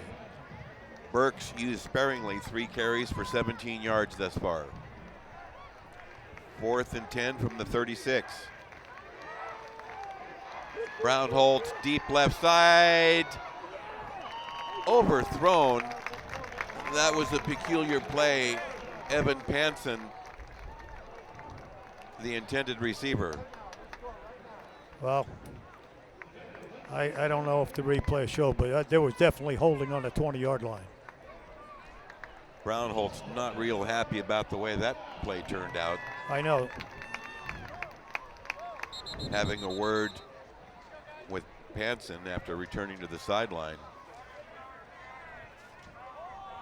So with 7:44, midway second, the Bulldogs offense back onto the field. Chris Richardson working with his ball club out from under a 7-point deficit to lead it by 7. And their defense has been tough the last 3 times Jesuits had the pill. Well, they've controlled the line of scrimmage, no question about it. Actually, most of the second quarter on. From the 36, shotgun, turn and give. Nice spin. You know, that was neatly done by Davin Simmons. He's across the 40. Got himself 6 or 7 on the play as the clock rolls with 7.5 to go here in the second. 2nd and 5 after a gain of 5. And we look at this again. There's a handoff to Simmons inside, breaks to the outside. 1 missed tackle and then a nice solo in there. It looked like our nose guard. Right side running, big time room. Here he is again, chased by 2 Marauders, and Simmons is banged down near the 20. Wow. I guess it could be said that the defense was out of position on that play. Without a doubt. They weren't ready, and it's seemingly out of position. If we see the replay, there's a snap back, a give inside, and they collapse down. They sealed down about 2 or 3 Jesuit Marauder defenders, got really caught in the bubble. 38 yards on the carry, and Simmons now has 10 carries for 77 for an excellent 1.5-quarter run game. Timeout taken by the Marauders here with 7:02 to go. We'll step back ourselves. Don't wander off. This one's warming up.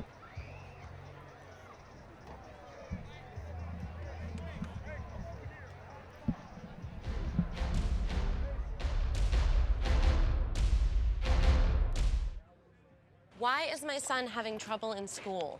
Finding lowest airfare to Istanbul. No, I'm tired of fighting with my son over his homework. Home, walk, restaurant. Need a review? No.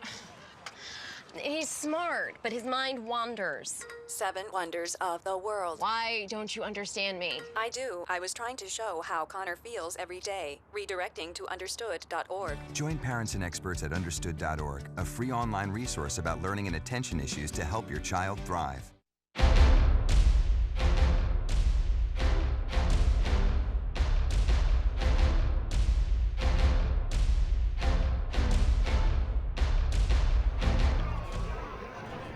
Folsom set up nicely, 1st and 10 from the Jesuit 21, 7:02 to go in the second. Bulldogs trying to increase on their 14-7 lead. Little slip screen right side, wiggling off the hook. Sweet moves. What a play. Brandon Rupchuk. Well, once again, Arceo, number 57, saved the day. There were about 3 or 4 missed tackles, Will, and then Arceo saved it from a touchdown. I said before, why not run more bubbles? They're there.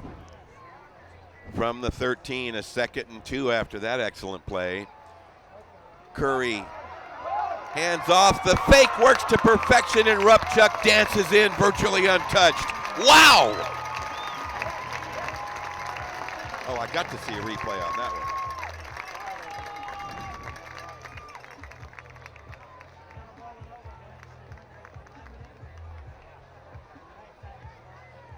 At 6:24, midway second, Rupchuk scores from 13 yards out. And it's 3 unanswered TDs by the Folsom Bulldogs. On for the PAT, Calderara. Boy, he's dynamite from there. 3 for 3 at 6:24 of the second. Here's a replay. What an inside-out move on that. We'll be right back. Bulldogs barking hard.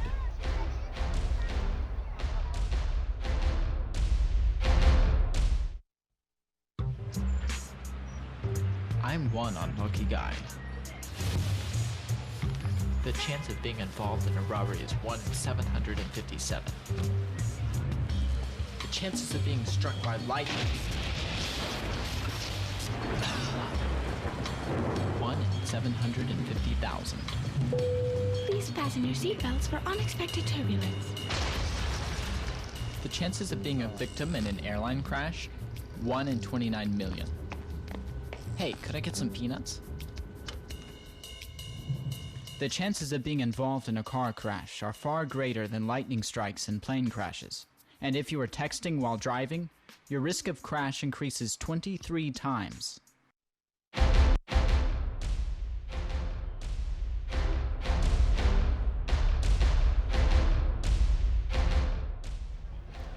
Bulldogs set to kick off after 3 consecutive touchdowns to open the second quarter, leading it now 21-7. 4 plays, 64 yards in a minute 20 on the last score.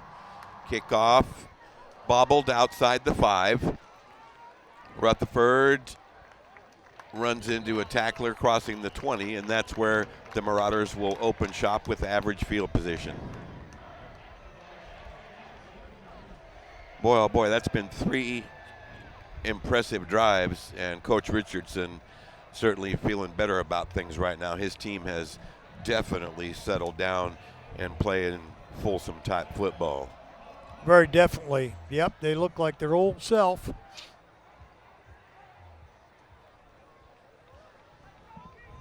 We'll be speaking with Chris Richardson at the half, courtesy of Rick Stewart. But now with 6:17 to go in the quarter, Jesuit trying to get up off the deck after taking 3 on the button. So the up the middle run by Brownholtz nets 4 yards, make it 2nd and 6 from the 25. Slow in the huddle, clock rolling, 5:50 to go in the second. 3 subs in, 2 subs out, unless I missed something. Under center with backs split behind him, Brownholtz trying to get back in a groove. And they're too late to snap, and I would believe delay of game.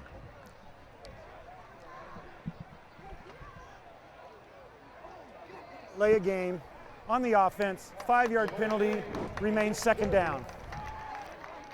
2nd and 11 now from the 20.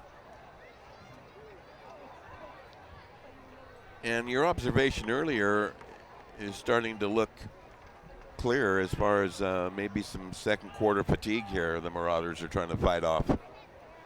Conditioning. It's a beautiful night here in Folsom, though. Brownholtz a bullet to the right side, and he's got a short hook up with the grab. Number 10 with the good hands, Josh Farr, short gain.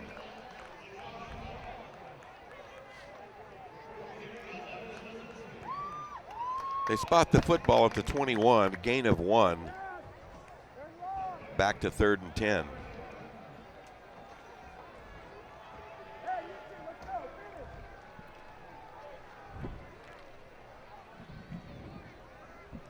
So the Marauders up to the line trying to salvage here and avoid punting from deep in their territory. They need 10 or more. Back to throw, Brownholtz deep. He's got coverage, incomplete.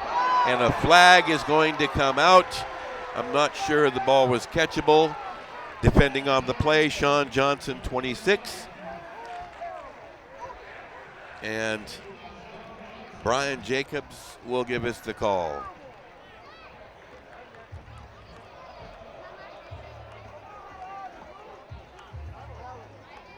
.444 left with the stoppage here and clarification. They're coming back to the line of scrimmage, it looks like.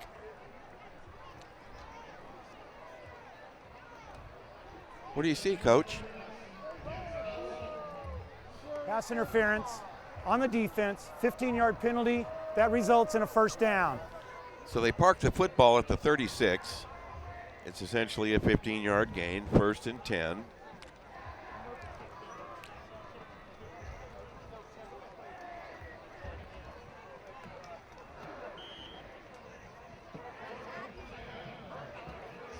Under center, back split. Brownholtz turns and gives.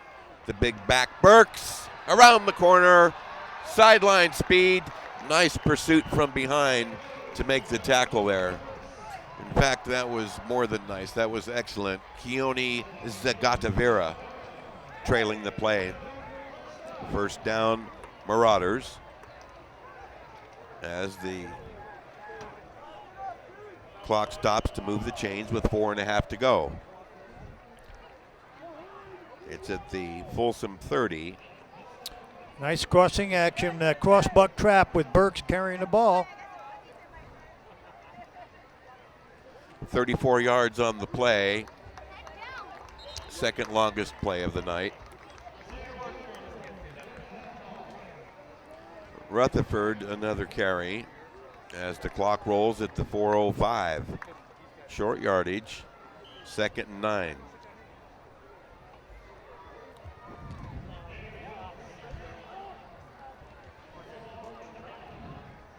Well, we'll see what they have up their sleeve. Jesuit desperately trying to get another score to tighten things up before the intermission. They turn and give. The play is strung out going wide right. Burks with another carry. Well, that play, when it started out, they ran that trap, and to me, it looked like it had a lot more yards in it, but he got tripped up in there, and it was a big 3rd down. Looks like 3rd and about a long 5. He picks up 4 on the play, so the clock rolls here at the 3:15 mark. 5 carries for 55 yards now for Burks. Not this time. Burks gang tackled. 3 Bulldogs were there, 4 Bulldogs were there. Well, he runs a boot fake off that cross-buck trap, and no one followed Brownholtz. He could run that bootleg pass off the cross-buck, and I guarantee you it'd be big yards passing or throwing. It's there. Recognition. 3:04 to go, late second as we near the intermission. This has been kind of a wild one after Jesuit came out thundering on their first possession a week after stopping Granite Bay and taking a 7-0 lead over Chris Richardson and the Bulldogs. But things changed dramatically. 3 consecutive Folsom touchdowns in the second quarter. That's where we are now, 21-7. It's been all Folsom since the start of the second quarter. Well, scoreboard shows 3rd and 5. And I thought it was 4th and 5. Okay, they're going for it, 4th and 5. The big play right now will have major bearing on the first half play.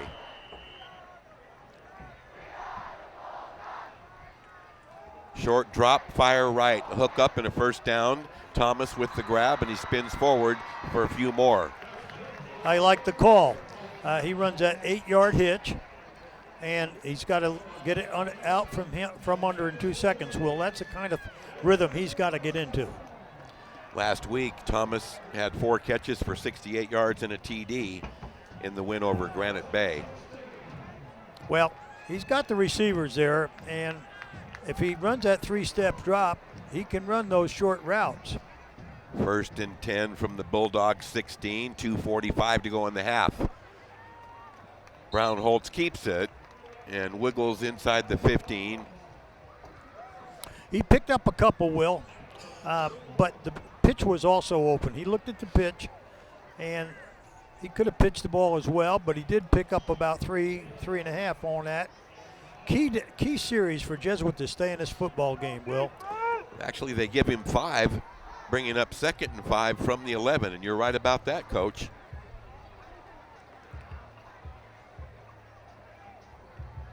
The pass interference call setting up this opportunity. Deep lob, left corner. Caught! Touchdown, Marauders. That was a heck of a grab right there. Evan Panson with close coverage. An 11-yard TD reception and a beautiful lob thrown by Brown Holtz. Well, that was a key series for Jesuit. Quite frankly, an understatement, because having given up 3 straight touchdowns in a short period of time, pretty much put them out of the game. So now coming to within 7 prior to the half should give them a little mental boost. So Brown Holtz on for the PAT. Spotted, booted on the way, and got it. At 2:02, late second, the Marauders respond. Now trailing just 21-14, and there's a look at the grab. Nice grab. Tight coverage out there in the secondary by Gaines, but a heck of a catch. We'll be right back. So they say it's a man's world? I don't see anybody's name on it. While they were doing their thing, we slowly changed ours. Today, women can do anything men can do. And there's one thing we're even better at.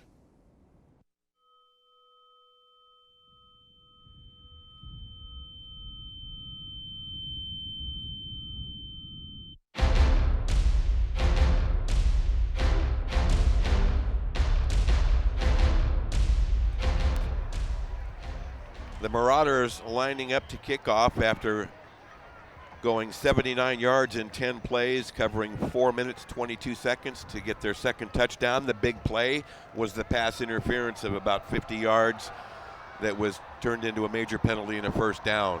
From the 2-yard line, Eric Davis, right up the middle, and he's dropped outside the 20. Well, Folsom in the past would not sit on the ball. That's not the philosophy of the Folsom coaches. And with 2 minutes on the clock, Will, I would not be surprised for them not just to run the clock out for the half. Knowing Folsom, they may just try to get down to the field, use their timeouts, and score again. I'm inclined to all the way agree with that. It has not been their MO to ever back off. And having given up that TD, I'm sure that's on their minds right now. Minute 54 to go in the half. Want to remind you, Rick Stewart will be chatting with head coach Chris Richardson at the intermission. Right side sweep and a hurdle. Wow, stays on his feet and outside the 30, nearly to the 35, and a penalty marker thrown into the pile. I think they're going to call hurdling. Gutsy run, but an infraction. Let's see if Brian Jacobs has the call here. Unless they drop the flag and say no call. You can see the discussion. Criteria.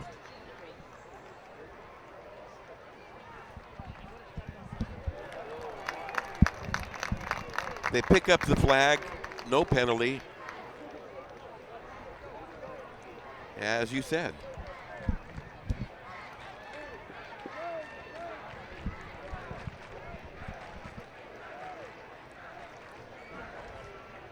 So no penalty. 1:47 left here in the second. 1st and 10 from the Bulldog 34.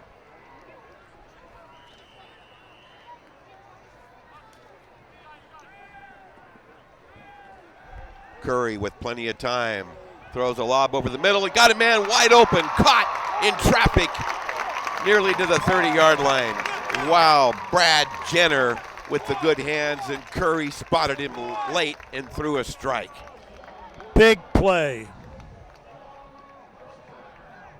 Brad Jenner, two-way standout. Here's another look.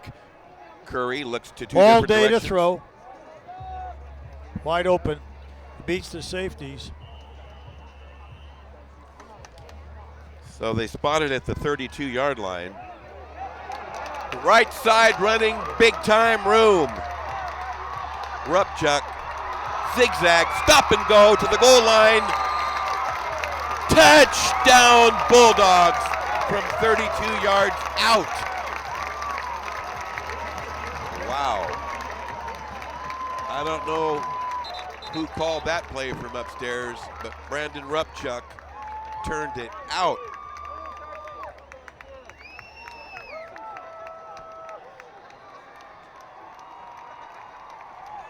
At 1:18, just 2 plays to get back on the board for the Bulldogs. Well, I would say that was a rapid response to that Jesuit TD. Calderara on for the PAT.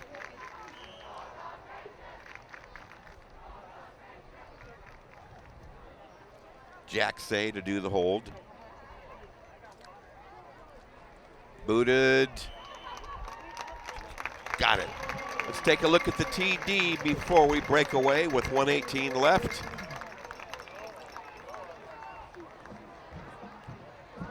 Sensational. Boy, he froze a couple defenders there, grabbing air. We'll be right back to Prairie City Stadium in Folsom. More of the Hometown Sports Game of the Week. Why is my son having trouble in school?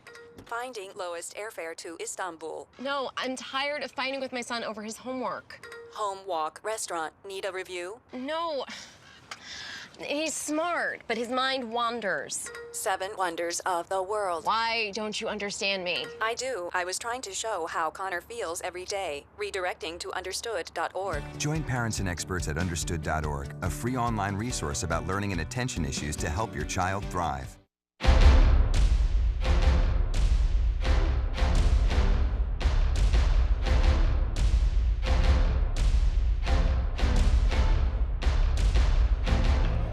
Well, this Folsom crowd is feeling a lot better about things. 4 Bulldog touchdowns in the second quarter after being blanked on a very rare occasion in the first quarter. Well, they also have found 2 outstanding running backs in Simmons and Rupchuk. You know, we talked about last year's loss of Neal and Green, and now these 2 kids are coming into their own tonight, Will. And you're seeing it right here on the Hometown Sports Game of the Week. A high pooch kick taken at the 25-yard line and moving ahead to the 40 for a 15-yard gain. Nice run back, Joe Vassar. That drive took all of 44 seconds, by the way. They got in 44 seconds from 2:02. Jake Vassar's impressed me with limited sparing time. He's sharing playing time, but he's made some nice plays for the Marauders tonight. From the Jesuit 40, 1st and 10, 1:12 to go. We'll see what Brown, Holtz, and company have in mind in the final minute here. Deep drop, plenty of time. Guns it over the middle, incomplete, and another penalty marker comes out on the collision in the secondary. There was no need for that after the whistle. There wasn't. Uncatchable for sure. Yeah, but it didn't they look should like a have just personal. kept hands off, yeah. That's had nothing to do with the play. The play's over. That was at least, here we go from Brian, at least 5 major penalties against Folsom. After the play, dead ball, personal foul on the defense, 15-yard penalty. That results in a first down. All right, it's after the whistle, and we'll see the replay down the field, but a kid get safety drilled a man after the play was over. Amani was the one that took the hit, and I don't believe he's had a catch since that first play of that scoring play for 89 yards. So it sets up the Marauders beautifully at the Bulldog 45. Right side running Burks Zigzag. Jenner helps spin him out of bounds along with Sean Johnson. Well, Burks wisely, I know he likes to run over people, Will, but he wisely got out of bounds to stop the clock. That was a good play on his part. Less than a minute remaining here in the first half. 59 seconds to be precise. They park the football at the Folsom 39. Gain of 6 by Big Burks. Jesuit trying to respond. Brownholtz flushed, sets up, guns it, incomplete. 3 receivers in that general area. Well, yeah, he had nothing on the other side, and as we see here, he had to flush the pocket. There was a lot of pressure by that Folsom D. 3rd and 4 now from the 39, still 52 seconds. Enough time the way they've been biting off chunks tonight. Well, right now, Folsom has gone to a 4-man rush and they're dropping 7. And it would be wise for them, despite the fact there's 52 seconds left, to possibly run a draw here. They're running 4-man rush, dropping 7. Brownholtz now 4 of 15 with an interception and a touchdown. Looks left, throws right, overthrown, nearly picked. That'll bring up 4th and 4. Sean Johnson with the coverage. Well, they're covering, first of all, the secondary is playing deep as can be. And even with that kind of clock time, you've got to still throw underneath. You can't force it deep when they're backing off 7 people. There it is. Words of wisdom from the imperator of analysis. Well, let's see what he got here. We got a 4th and 4th 4. and 4 from the 39. Get something that'll move the chains. You don't have to get in the end zone. Double wide to the near side. Back split behind Brownholtz. Long count, and I don't think he got it off. He's already had 1 delay of game. Let's see, timeout. It comes with 45 seconds left in the first. Something wasn't right there. It looked like Brownholtz wanted to change the play or question the play, so they took the timeout. And it comes at the 45-second mark, and there you see the Jesuit staff regrouping here with well, the Marauder if it's a offense. good timeout, Will, you know it's not cumulative. You lose them all at halftime. If there's some doubt, call them. Call the timeout. We've had some fireworks tonight. The 2 Jesuit touchdowns covered 89 yards and 11 yards respectively, both on passes from Brownholtz. I think I shortchanged him a while ago. He's had 2 touchdowns, 1 interception. And fireworks for the Bulldogs. Besides the 1-yard Simmons run, 53 yards on the Davis to Rupchuk double reverse pass play. Rupchuk a 13 run and a 32-yard run. I'm very impressed with him and his moves. He can, he's got a multitude of moves, and he's not easy to take down in the open field. He can shake and bake out there and use a lot of moves. A vital 4th and 4. Right sideline. He's got a man and a catch and a Jesuit first down and a stop the clock. Rutherford, nicely run route. Well, I like the play, and I like Brownholtz's touch in that side. He used the sideline to his advantage, and that was a great catch by Rutherford. Here's another look at it. Let's look down in the corner, and there you see Rutherford running out of bounds, stopping the clock. 23 yards on the play to the 16-yard line. Plenty of time on the clock, 38 seconds. Turn and give. Burks through the middle. Maybe 4 or 5.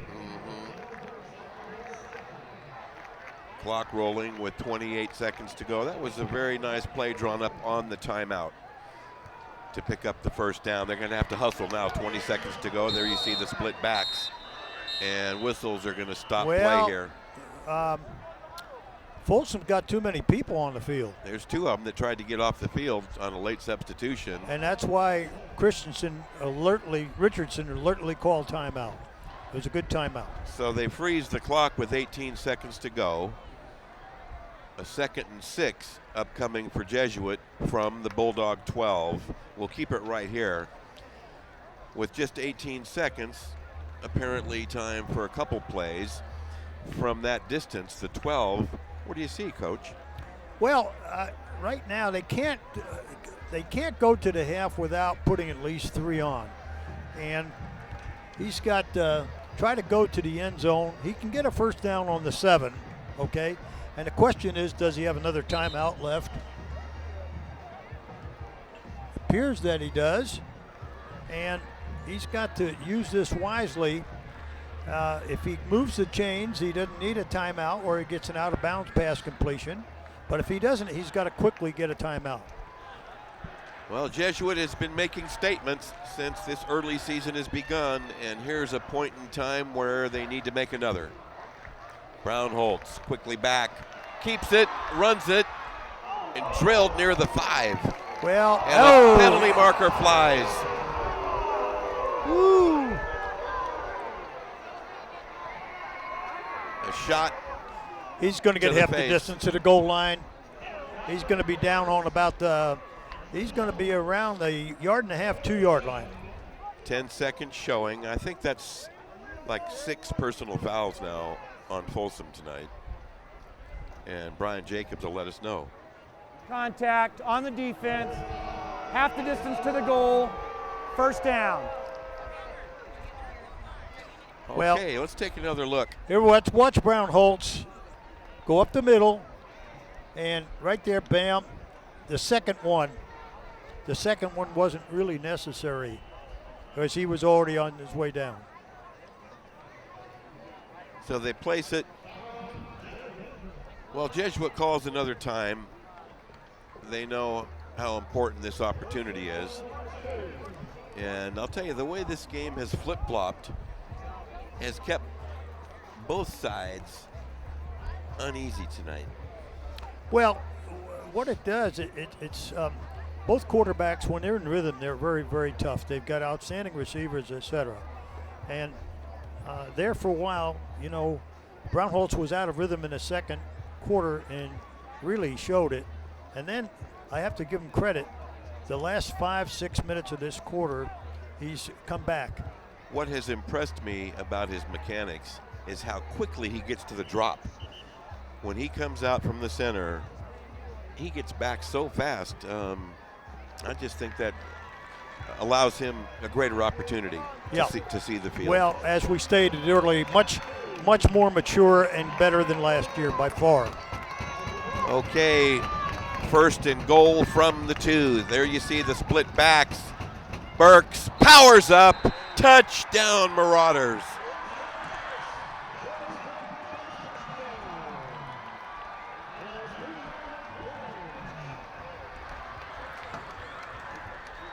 And they did take the opportunity to make a statement. The word around was that this was a vastly improved Jesuit ball club, and they're showing so tonight. Very definitely. Very definitely. They show you some resilience here, being behind by 2 touchdowns, and certainly did not put their head in the ground and come back strong.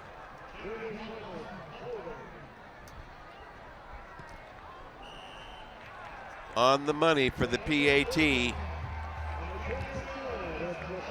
Andrew Tilton with the kick, and there you see Burks plowing in. 6 seconds left. We're going to be right back to conclude the half.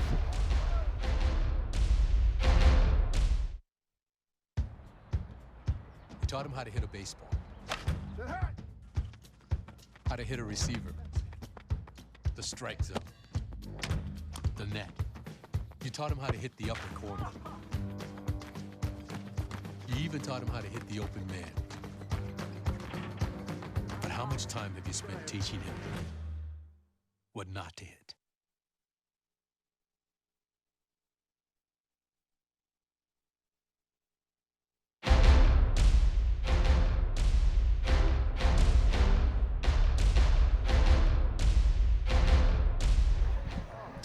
Well, in case you've just stopped in and dialed up Hometown Sports Game of the Week here on Access Sacramento, you've missed a lot, but I guarantee you there's a lot more to come. Right now, in a roller coaster game, here all in the first half, a 28-21 lead. The Bulldogs of Folsom having quite a time with visiting Jesuit. Number 2 versus number 10. A bounding kickoff, bobbled away. And it's a fumble recovery, I believe, by the Marauders. I mean, yeah, I believe so. So time for one play. 3 seconds left.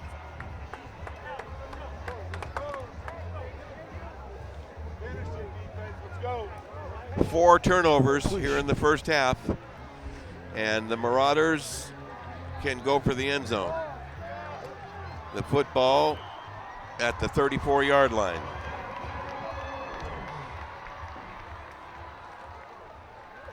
Brownholtz has time, throws deep for the end zone. A man out there, broken up on an exciting final play of the first half. Intended for Amani, 3 players near him. And this has been a spirited, intense first half, and I do not believe that'll change in the second. We're going to keep it right here and await Rick Stewart's interview with Folsom head coach Chris Richardson, and I would be interested to hear that one. 28-21, and the fans have already gotten more than their money's worth in this opening half. Rick Stewart, what you got, buddy? Coach, first half, early trench battle. They seemed to win it. You guys came back the last couple minutes. I wouldn't say they were winning the trench battle. I think we were running the ball very effectively. I think there's some, some issues where they're holding our receivers and getting away with it, and we'll adjust. I mean, that's part of the game. I mean, we're not going to cry for every call. We took over there in the second quarter, and then, we gave up two cheap touchdowns, that we need to fix. So we need to execute on O, and we'll play better on D on the second half. We'll be okay. You ran the ball better than I thought you might based on what we had heard, but not for you? No, I knew we could run the ball. Again, they're doing a good job of they're pressing our guys and playing safeties over the top, and they're going to challenge us to run the ball, which we've done. We just need to execute in the red zone. We've had one turnover with the interception in the end zone. And, just keep doing what we're doing. Our tempo is going to take over the second half. We'll be okay. All right, cool. Good luck in the second half, Coach. Thanks. All right, guys, we'll send it right back up to you. Well, thank you, Mr. Stewart. Chris Richardson, perhaps disappointed in some of his team's play, but a very cool, calm, composed, poised head coach. He's not worried. He is. Been there many times before, Will. Glad you're with us here for Access Sacramento's Hometown Sports Game of the Week. We shall return. Stay with us.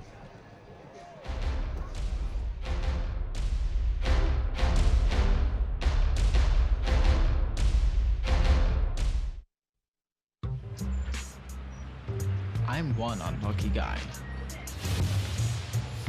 The chance of being involved in a robbery is 1 in 757. The chances of being struck by lightning. 1 in 750,000.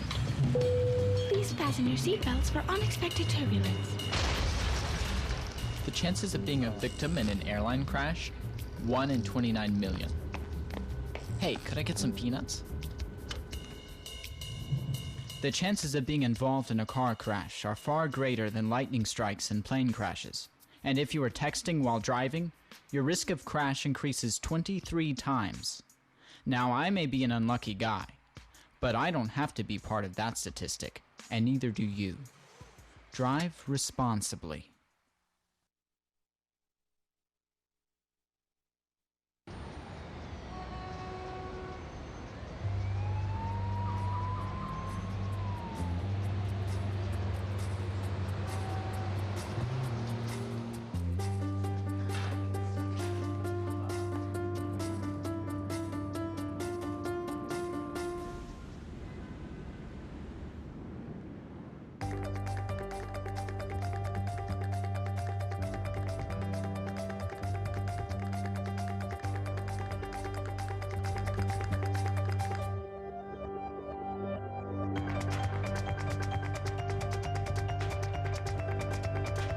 Big dreams and good grades aren't enough to get into college. There are actual steps you need to take. Finding someone who can help is the first and most important. For the next steps, go to knowhowtogo.org.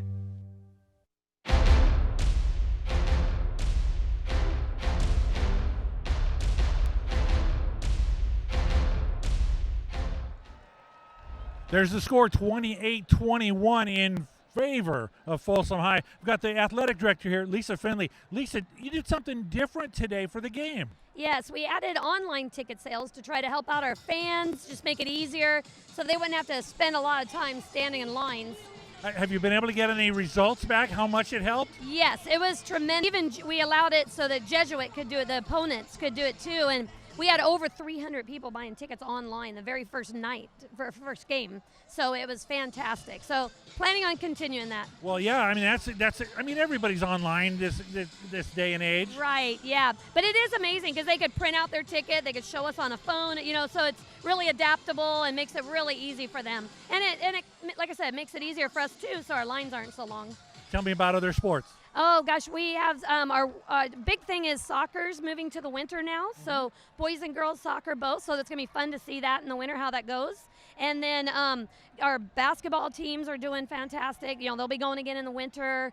Baseball's been doing better every year, and our swim team's been coming along. So really good. Really happy about how everyone's progressing. Cross country, track. You know, we're up to like 85 people on the team.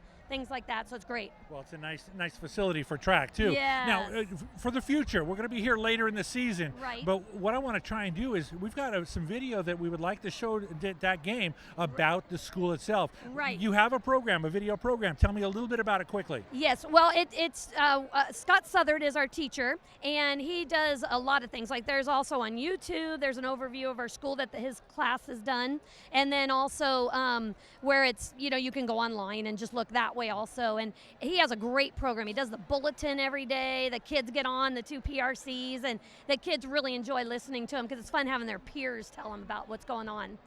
The kids, Yes. You got a great reaction today with the crowd here. A huge crowd. They're cheering. They're singing songs. They're doing great. It's a lot of fun. And they're all in their black and cameo, which is our theme, jungle theme for today. So it's fun to see. Well, I'm not going to keep you because I know you got a little bit of a knee problem here, but we're going to let you go. But thanks for being with us, Lisa. You're welcome, and thanks for coming. It's going to be a great rest of the night. Take a tour of the truck when you leave. Yes, definitely. Thank you. All right, Lisa. All right, there we go. 28-21, the score. Folsom in the lead at halftime. We'll be right back.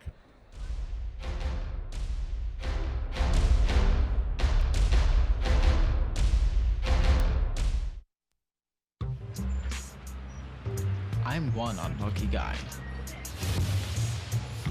The chance of being involved in a robbery is 1 in 757. The chances of being struck by lightning. 1 in 750,000. Please fasten your seatbelts for unexpected turbulence. The chances of being a victim in an airline crash? 1 in 29 million. Hey, could I get some peanuts? The chances of being involved in a car crash are far greater than lightning strikes and plane crashes. And if you are texting while driving, your risk of crash increases 23 times. Now, I may be an unlucky guy, but I don't have to be part of that statistic, and neither do you. Drive responsibly.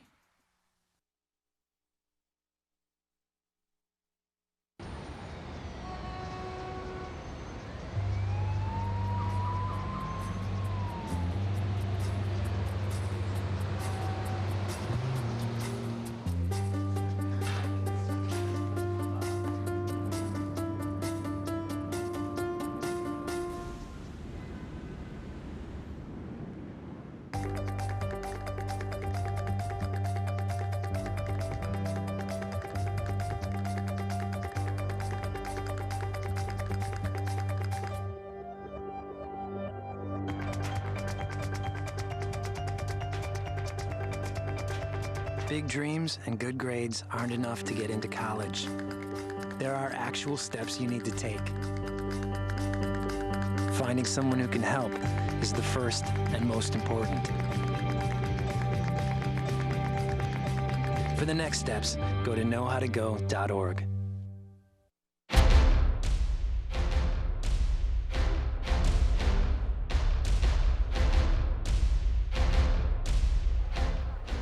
Welcome back to halftime. It's 28-21. Folsom in the lead over Jesuit. Good game tonight. What a start for Access and FHS tonight. We've got our executive director, Gary Martin, here tonight. Gary, there's new stuff going on. Yes, it's an amazing set of firsts for us tonight, including the fact that this game of the week, which starts our 19th season, is being done in high definition. And there is a brand new high definition truck with 5 cameras capable, which are being used for this broadcast tonight. It is a first for us because public access in general needs to operate in standard definition. But it's high definition for us in terms of this broadcast tonight, so it's a first. Well, in terms of that, I mean, that puts us in a whole different light here from what we can do with just basic sports, but also everything else we do. Exactly right, because in addition to about 25 different sports events, which include basketball and volleyball and football, of course, we also do a variety of hometown TV events as well. So we have coming up the Cruise Fest out of Carmichael just in another weekend. We have a Papa's election forum coming up in October that leads into election coverage. So a variety of things that are constantly in use for this truck, and it's going to be a truly spectacular opportunity for Access Sacramento to shine with community broadcasting. I've heard some rumors you're going to have your 32 Ford out there with a blown Hemi. No, but maybe my old 2001 Grand Am. No, but yes, the Cruise Fest is going to be a lot of fun, and working with the Carmichael Historical Auto Museum and putting on this event and showcasing a variety of the community cars and the people who are invested in that type of technology. It's going to be fun. Well, I've always been a car freak, so that'll be good. Now, as far as what we can do here with the new truck, not only sports and hometown events, but how does this step forward as a community channel? Well, it's really thanks to the Sacramento community, the Sacramento Metropolitan Cable Television Commission, that we're broadcasting in high definition with this particular truck. We started 2 years ago kind of promoting the idea that we needed to step up to high definition. They heard that message 2 years ago, and ultimately they gave us the dollars to purchase this brand new high definition vehicle. And I'll tell you the price: $710,000 in television equipment, the brand new Azizu chassis, and the big railroad car box that sits on top of that chassis to bring the broadcast to the community. It's an amazing setup. 3 air conditioners to keep the equipment and the people cold. There's an audio booth there, a completely separate video booth with a instant replay device called NewTek's 3Play, which allows us to put 4 cameras in replay. It is truly a state-of-the-art facility that assists Access Sacramento in bringing the very best of the voices of Sacramento County onto television. And it rivals anybody else in television. Well, there's not very many people that do broadcasting like we do. Even local television rarely does a full-fledged gavel-to-gavel coverage of an event. They'll send a camera out and you'll get a news clip of, maybe a minute and a half, even in the long form, but we cover gavel-to-gavel. All righty, thank you very much for being with us tonight, Gary. We're going to send it back upstairs. 28-21 is the score. Jesuit trails Folsom High. We'll be right back.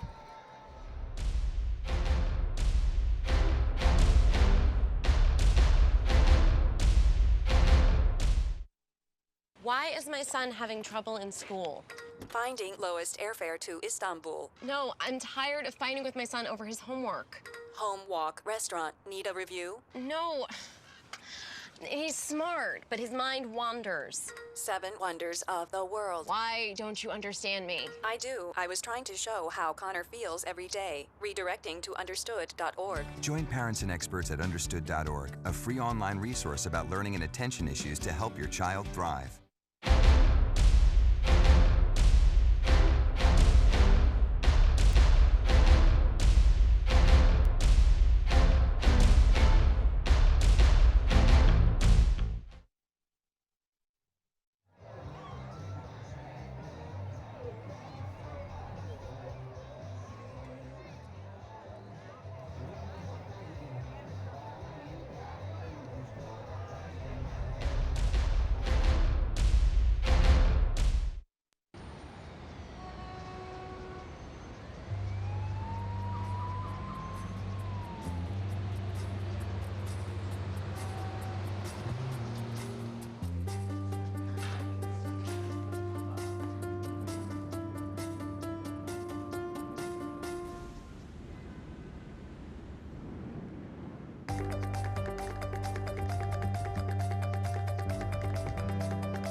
Big dreams and good grades aren't enough to get into college. There are actual steps you need to take. Finding someone who can help is the first and most important. For the next steps, go to knowhowtogo.org.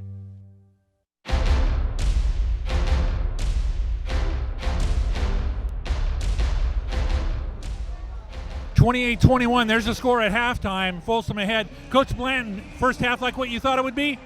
Yeah, we played them tough. I thought our defense put it in a good position, and our offense just needs to do better. I think if we stay consistent, we have an opportunity. A couple of penalties on both sides tonight. Is that expected? In this type of game, anything can happen. Little chippiness out there, too. Absolutely. It's tough. Good luck in the second half, Coach. Appreciate the time. Thank you, Coach. All right, there we go, 28-21. Send it back upstairs to you guys. Thank you very much, Rick Stewart. Observing the rest of the stadium area during the intermission, a sea of humanity, if we can extract one from the cliche file. This is a wild one here. A Friday night leading into a Labor Day holiday weekend. Number 2 versus number 10. What a show, Coach. Oh, it is. Quite frankly, I expected a lot of scoring, but maybe not this heavy. And the momentum keeps shifting back and forth. Both teams show great ability to put the ball in the end zone. And now surfacing the run game of Folsom also looks good with Rupchak, of course, and Simmons, and particularly Rupchak with great moves. Well, let's take a look at the first half stats in about a minute or so, because there are going to be some revealing factors that certainly had major bearing several times during the course of the first half of action. Both clubs back out on the field, and they've installed another 2 or 3 minutes on the clock with extended commentary by the coaches in the clubhouse. Well, I think that's a good thing because we got an overflow crowd here tonight, and quite frankly, you have to run the figure 8 course in order to reach anywhere with the crowd stopping. It was a veritable gauntlet, Coach. Yeah, the gauntlet. You certainly can. But this, I think we've got plenty of scoring. The people are getting their money's worth, really. And very impressive. Jesuit did not quit. You know, they were down 2 touchdowns, and they came roaring back. They're certainly in this game.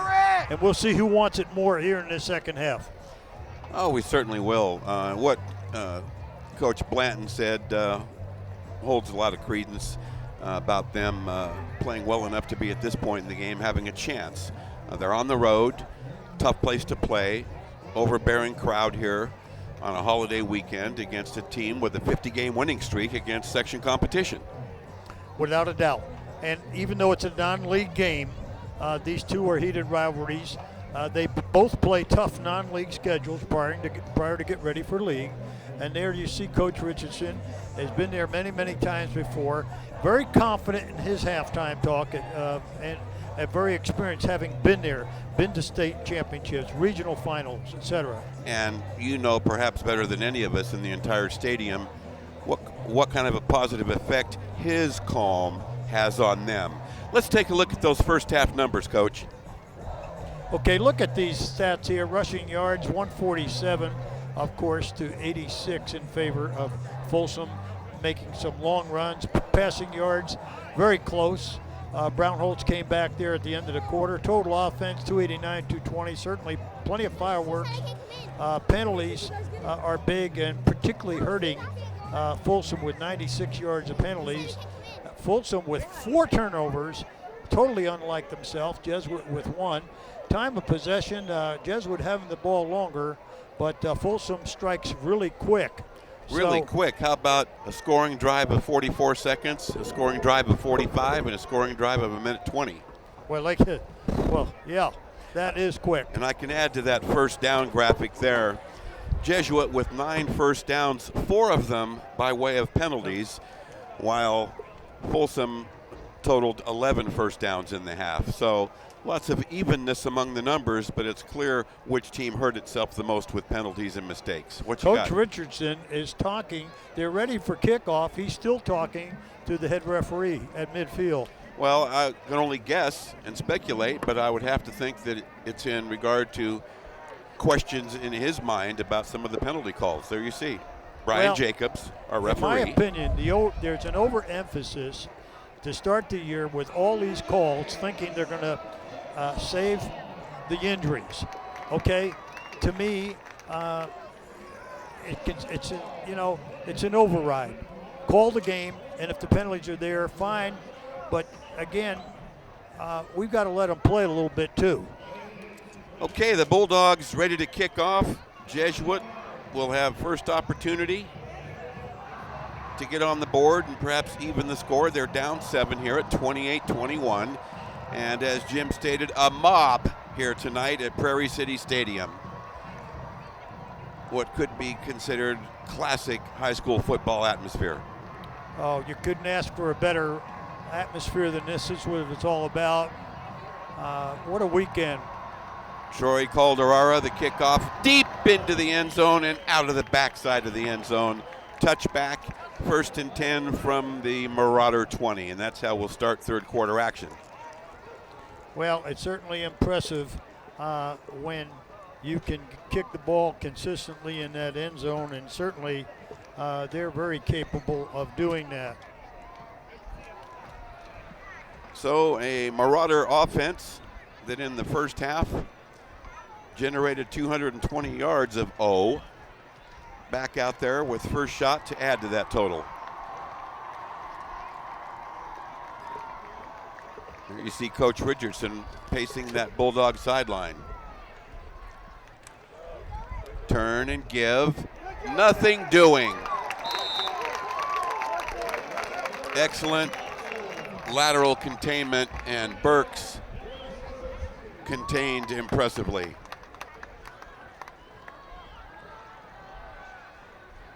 They spot the football at the 18, loss of 2, make it 2nd and 12.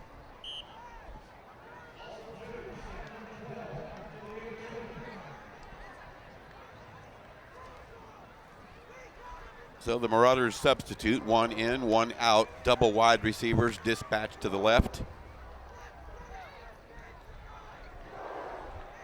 Brownholtz now steps up under center with back split behind him. We're just underway here in the third. Nice to have you with us. He's flushed and sacked inside the 10. Wow, what a pass rush. And another penalty marker flies out late.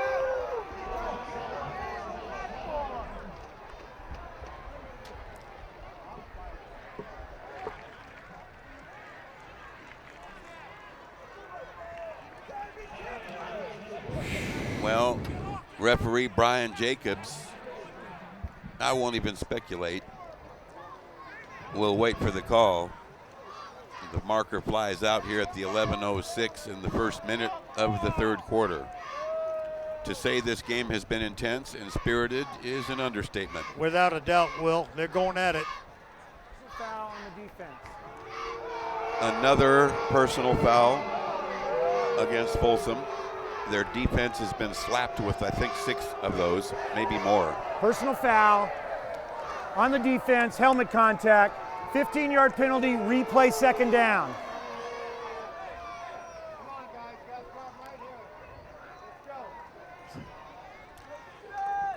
Okay, no comment. 2nd and 4 from the 26. Turn, give, left side running, crosses the 30. Well, he's not enough to move the chains.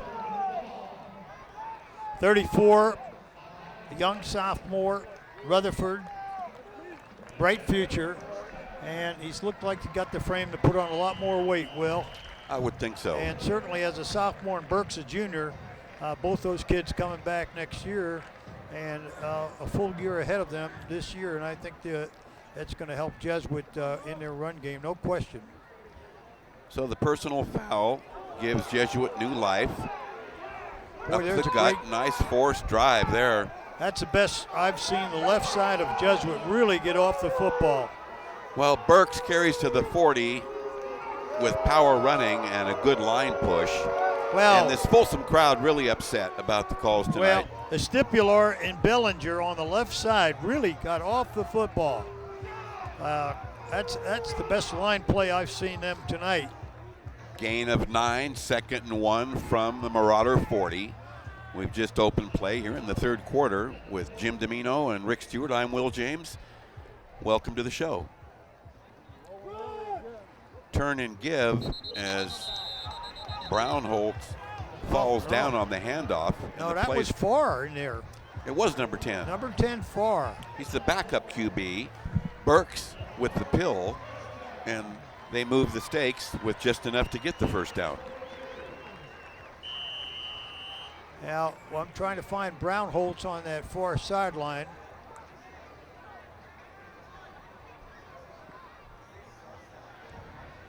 So far, still into the ball game, and I guess it would lead us to believe something is out of the ordinary with Calvin Brownholtz, who's gone the distance.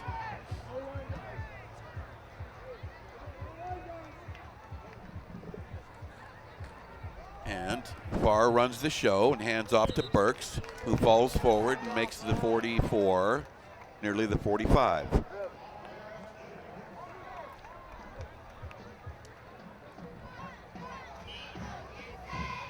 We'll call it a gain of 3, 2nd and 7 from the 45 as the clock rolls at the 8:55, early third. Burks now 11 carries for 70, upped his average to 6.4.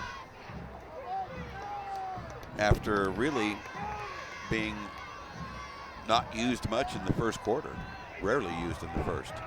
Most of this production's been in the second and here in the opening of the third. A marker flies in the backfield, defensive backfield.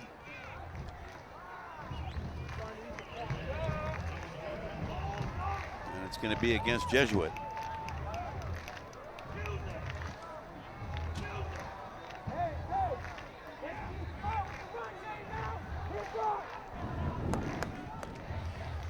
So we're trying to get an update on Calvin Brownholtz. Apparently, along that Jesuit sideline, far into the ball game. He throws up the left sideline, and he's got a man, and a flag flies. Wow. And that's been a battle all night. Sean Johnson defending Jonathan Amati. An ankle injury, apparently the reason Brownholtz is on the sideline. And we'll get an update as rapidly as possible to clarify that. Well, Farr threw a nice ball there, a little behind him, but. Pass interference on the defense. That penalty is declined. Result of the play is a first down.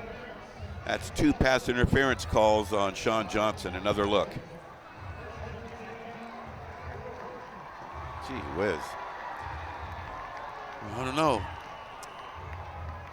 1st and 10 from the Bulldog 30. Rutherford stacked, drives forward, gets inside the 30 before he's shoved back.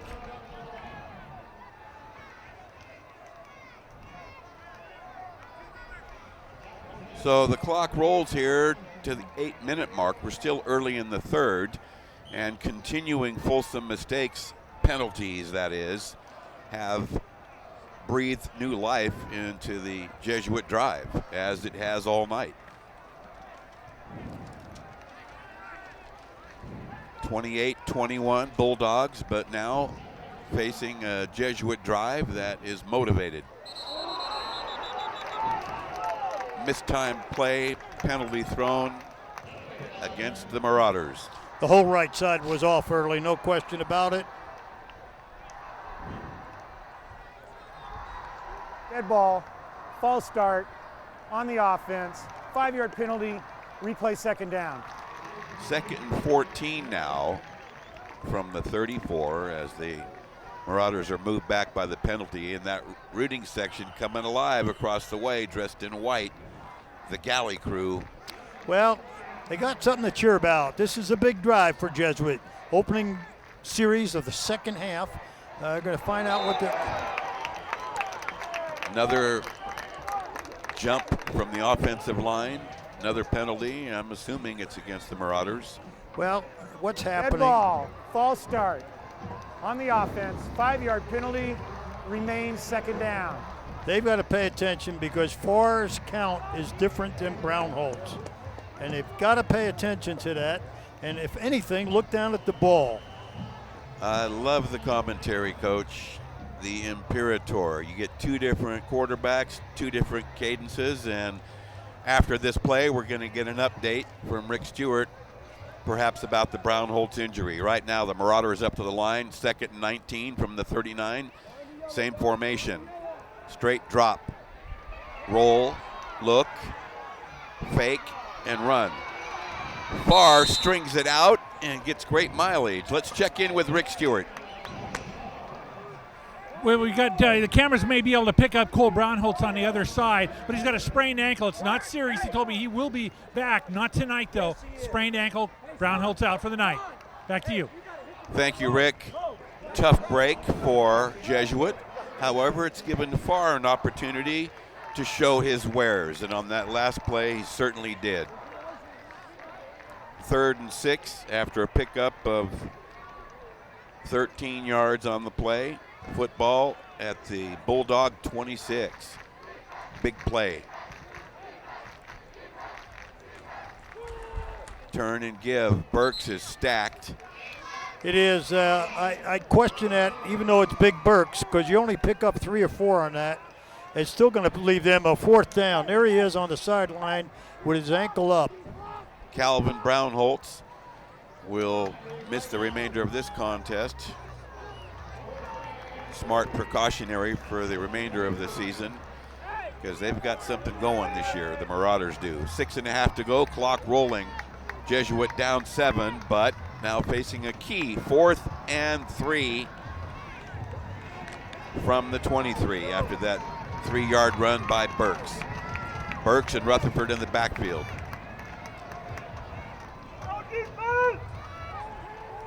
Farr throws for the corner.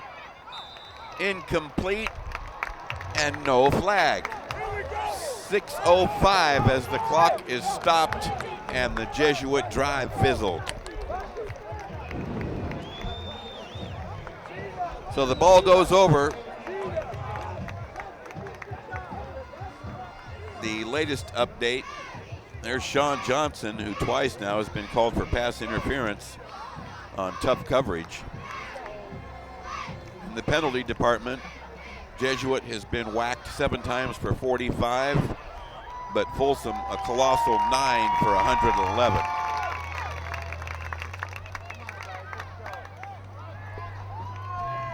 The longest drive of the night for them, 5 minutes, 55 seconds, and it falls short. Thanks to Joe Davidson for an update, and here's an unlikely breakout run, but he's been doing it all night. It looked like that play was going to be stopped for short yardage, but I'll tell you, Simmons has really been impressive tonight. Very, very impressive running game.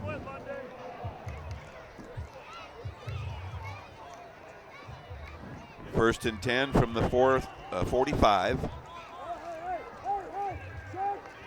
22 on the pickup by Simmons, who's putting together an impressive performance and statistical game.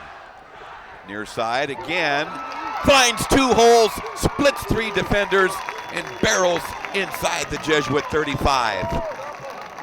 Wow, do it again. Simmons having quite a game here. Very impressive, as I said before the half, the run game with Simmons and Rupchak.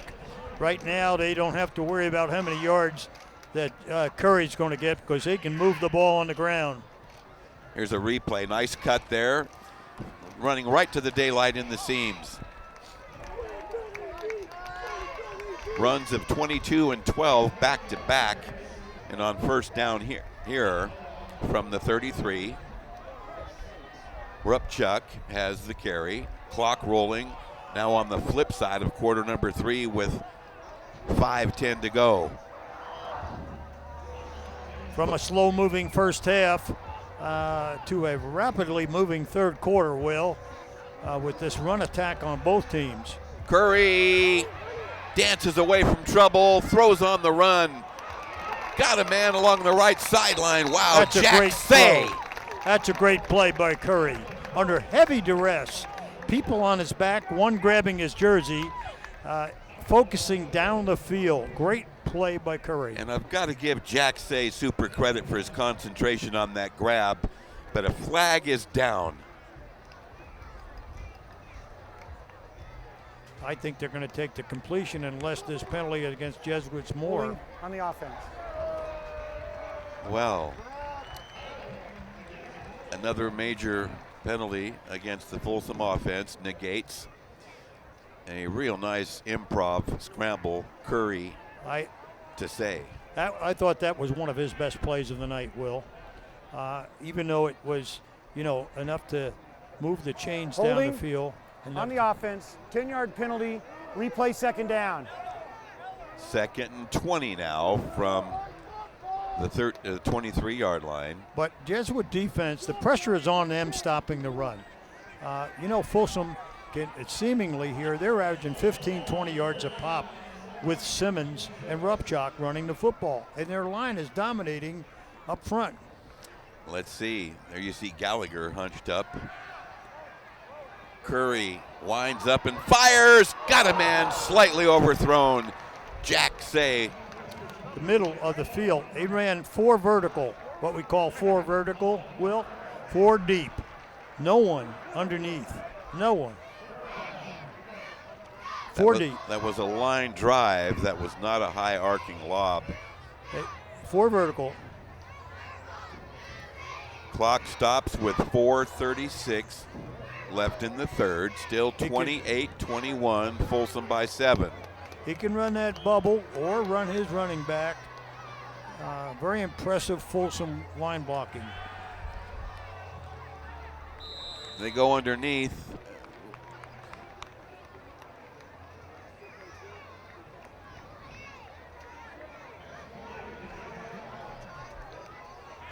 Number 6 is Joey Nagata, who had a big week last week. He was the intended receiver on the previous play. I misidentified that. That's a big receiver there. Only a sophomore. What a target. 9 catches in that Coeur d'Alene game. So it's going to bring up a 4th and 18 after an 8-yard pickup from the 41. Curry throws into a crowd, incomplete. He throwing it. Triple coverage on that man. Wow. And the ball goes over. The Marauder defense holds on downs. Rupchuk, as you see, they're walking back. He's played a whale of a game tonight. Now, the penalty's got him in long distance, Will. But once again, off that previous series where they dominated the LOS, and Simmons and Rupchuk are getting big yards. 1st and 10. Marauders take over from their 41. Left side running. Nets about 3. And Burks hard working there for that yardage.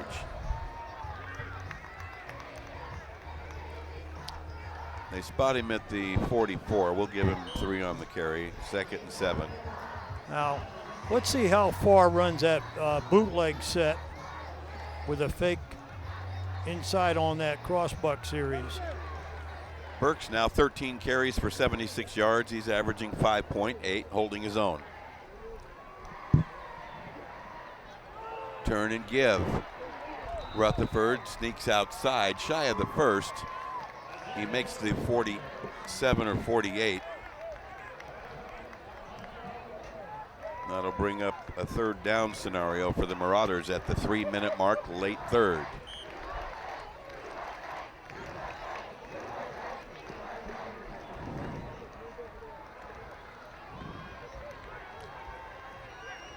Big play here, 3rd and 3, 2:40 to go, clock rolling, late 3rd. A stoppage, and the Jesuit offense is kind of wondering why. Brian Jacobs backs up and restarts.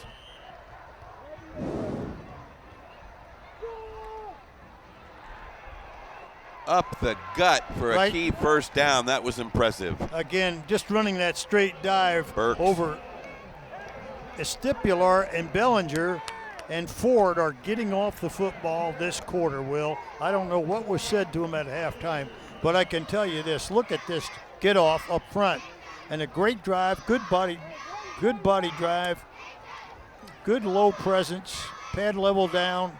Good tackle by safety Tanner Ward to prevent further damage. First down, Marauders, 2:18 to go.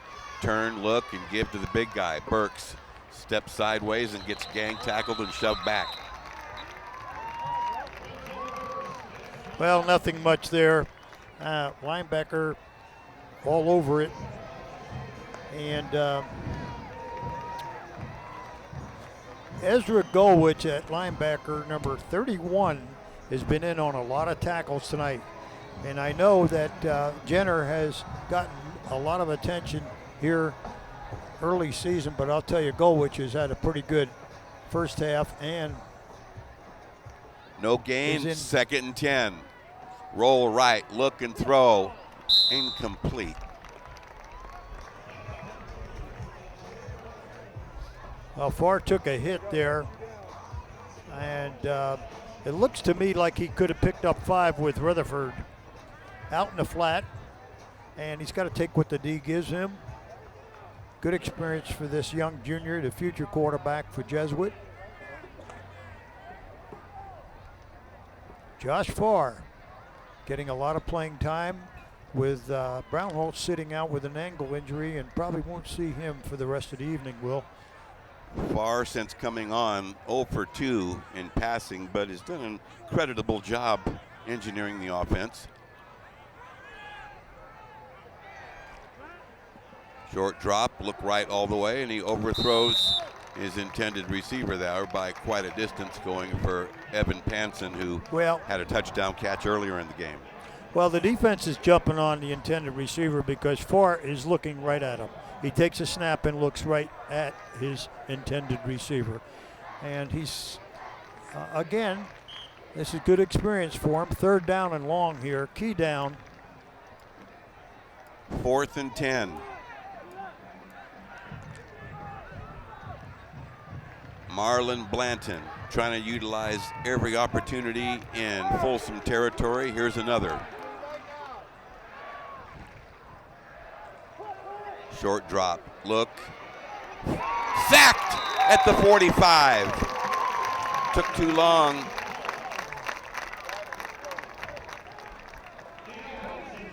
Well, good job by Folsom. They bent a little bit on this drive, but when they had to make a key play, they did, Will. And once again, they have an opportunity as the clock coming to an end here. Watch this replay. Folsom holding on to the ball and then takes the sack. Keone Zakata Farah with the sack. Well, once again, the sack beats a pick. 1:24 left in the 3rd. Bulldog offense onto the field, nursing a 7-point lead at 28-21. Jesuit will not go away. I wonder why the clock stopped, because this isn't pro ball with a sack. Curry rolls and throws. Open receiver, breaks a tackle. Nice balance. Joe Ngata with the catch. Shy of a first, but a nice chunk of about 6 or 7.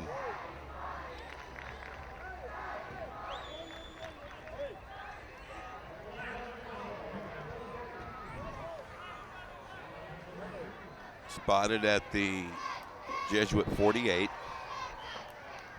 Bringing up a 2nd and 3 with the 7-yard pickup. Left side run. First down and a little bit more.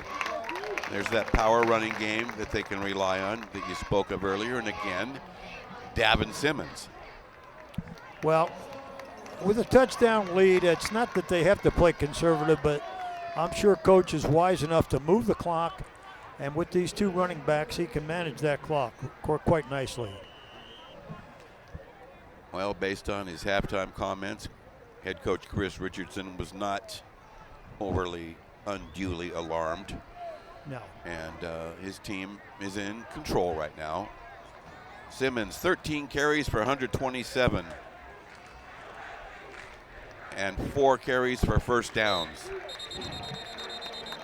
Boy, that's an impressive game. Well, yeah, they're getting good push up front with that front group of Chris Tyerson, Ruiz, and Langham, etc. Viega getting off the football right now, controlling the line of scrimmage, Will. 2nd and 6 from the 38 after Simmons runs for 4. 15 seconds to go in the quarter. Quick bullet, right side. He's got Ngata around the corner, and a big gain, knocked out near the 23. First down, Bulldogs.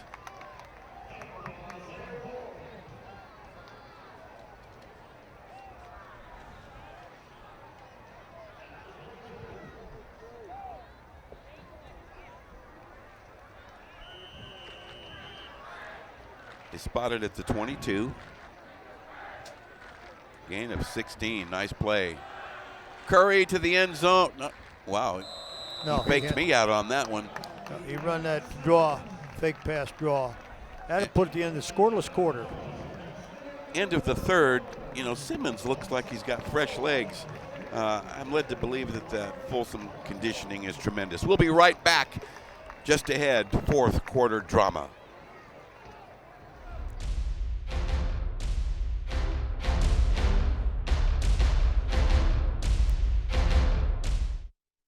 Why is my son having trouble in school? Finding lowest airfare to Istanbul. No, I'm tired of fighting with my son over his homework. Home Walk Restaurant. Need a review? No. He's smart, but his mind wanders. 7 Wonders of the World. Why don't you understand me? I do. I was trying to show how Connor feels every day. Redirecting to understood.org. Join parents and experts at understood.org, a free online resource about learning and attention issues to help your child thrive.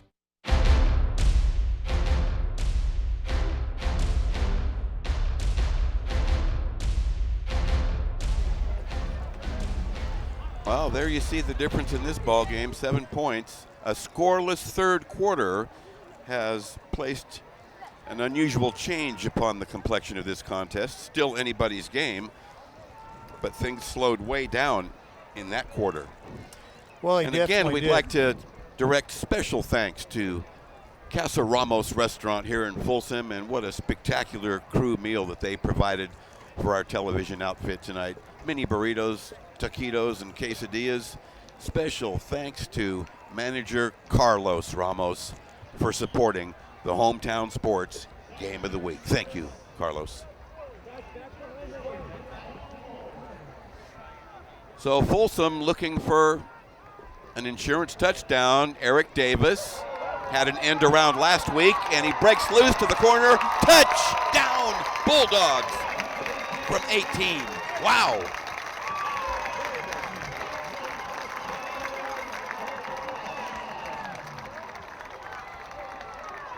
Eric Davis, a receiver threat and a run threat and a return threat.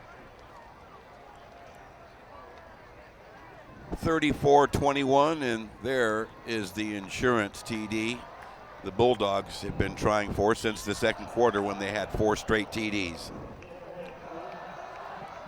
So Troy Calderara on for the point after touchdown out of the hold of Brad Jenner, placed, booted, wow, power leg, got it.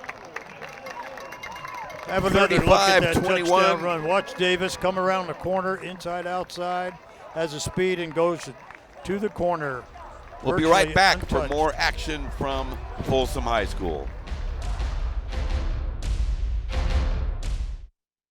Why is my son having trouble in school? Finding lowest airfare to Istanbul. No, I'm tired of fighting with my son over his homework. Home Walk Restaurant. Need a review? No. He's smart, but his mind wanders. 7 Wonders of the World. Why don't you understand me? I do. I was trying to show how Connor feels every day. Redirecting to understood.org. Join parents and experts at understood.org, a free online resource about learning and attention issues to help your child thrive.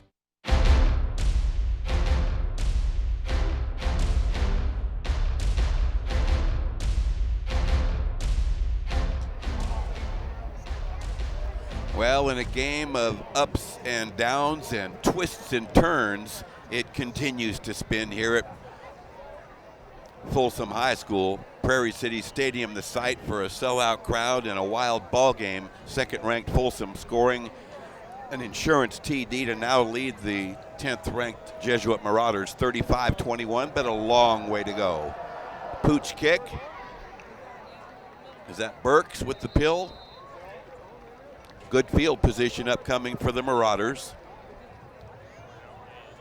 And like I said, a long way to go. 11:49 as we open the fourth quarter. And Jesuit will open shop in excellent field position here. Looks like about the 37. Josh Farr on in relief of the injured Calvin Brownholtz. Unable to generate significant offense since coming off the bench. Normally a wide receiver, forced into the QB role. But maybe he's steadied down. He looks to throw deep. A bump and an incomplete pass and another flag. Woo-wee. Sean Johnson, if it's on him, that's 3 in one game, and he's an all-leaguer. Their second leading tackler from a year ago, second to Brad Jenner. And if we've got a replay, I wouldn't mind seeing that twice, but now an officials confrontation. Are they going to wipe it out? Here's the Brian Jacobs call.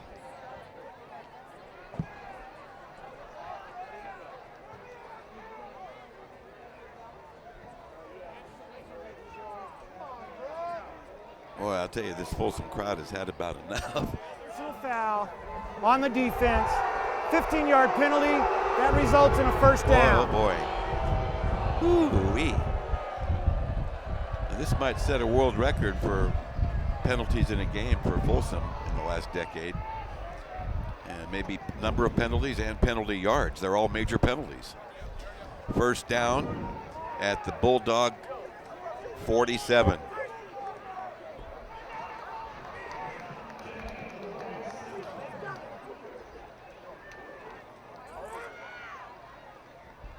Good size hole.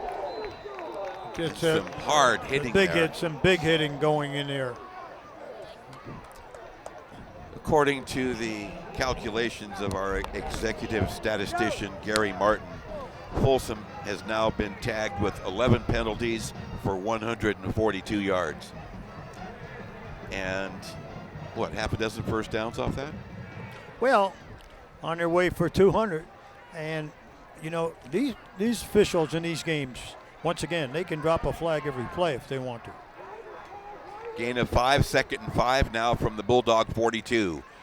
Turn and give. Short yardage, angling left. Looks like Gallagher's in the ball game now, the linebacker, the junior linebacker in there in that backfield spot. Burks is in there. So 3rd and 3 after gain of 2 from the 40. Farr keeps, fakes the pitch, and gets dropped, and he may have a first down here. Well, I think with the right measurement, he's got a first down. 36-yard line. Yeah. Farr getting a lot of experience here in that second half. This is good for him. An opportunity here with Brownholtz on the sideline. Jesuit putting together a nice drive here, aided by an abundance of flags, but still moving the ball down the field. Burks with the carry and the first down run. Ezra Gularich with the tackle. Fresh set of downs for Josh Farr and the Marauder offense, under 10 minutes to go.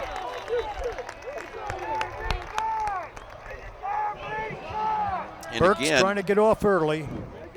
And again, some of this may be attributable to the starting offense being unfamiliar. Ball, false start on the offense. 5-yard penalty. Well, it's the cadence, first down. quarterback cadence as well, as they're getting some new people in there. But once again, Farr can control that tempo a little better than he is. 1st and 15 from the 41. Nothing doing. 5 Bulldogs to shut that down. Jenner was there, and Rutherford had nowhere to go.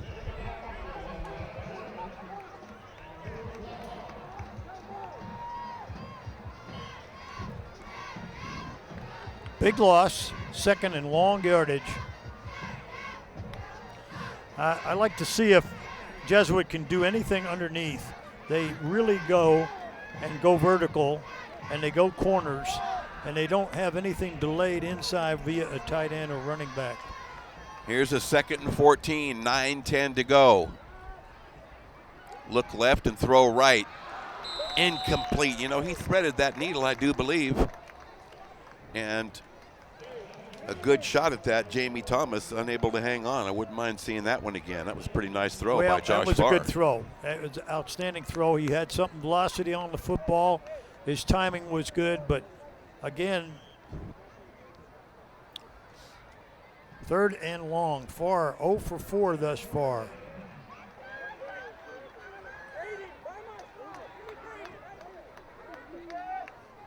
.905 is where the clock stopped after the incompletion. He's going upstairs again. Throws short over the middle to no one in particular, incomplete. Well, he's not getting much time, and he's on his back pedal. Not getting much time, thrown off the back foot. And now they're in a 4th and 15. Obviously, Jesuit will not punt the ball here, Will. They've got to go for it.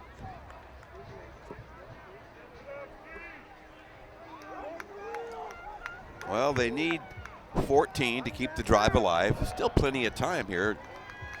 9:01 left in the 4th. 35-21, Bulldogs by 14. Better protection this time. Deep throw to the corner, broken up. Great play. Sean Johnson not getting flagged that time. Very nice defensive effort on Johnson. He was there all the way and knew where the ball was, had great field presence. He had that receiver in his hip pocket, Will. He did. He's had a shaky game tonight, being flagged 3 times for pass interference, but he was on the money that time. In the penalty department, Jesuit 8 flags for 50, and in glaring contrast, 11 penalties charged against host Folsom for 142 yards. 5 of those resulted in a first down. 2 of the 8 for Jesuit resulting in first downs. I'd say there's a little disparity there. However, I got to compliment Brian Jacobs and his crew. Not an easy game to manage, and everybody in the stadium has a different point of view. So first down and 10 upcoming, but what have we got here, Coach? Delay of game.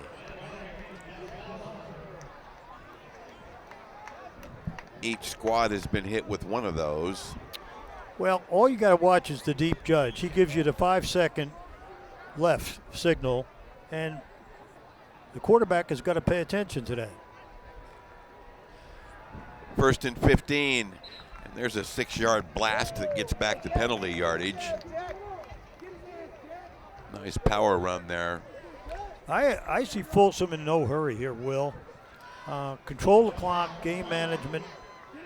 Okay, you got a 2-touchdown lead. It doesn't mean you're conservative. You know, they like to score a lot of points.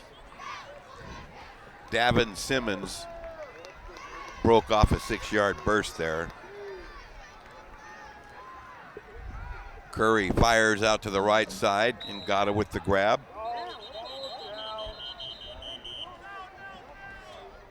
And they're calling it incomplete, I believe.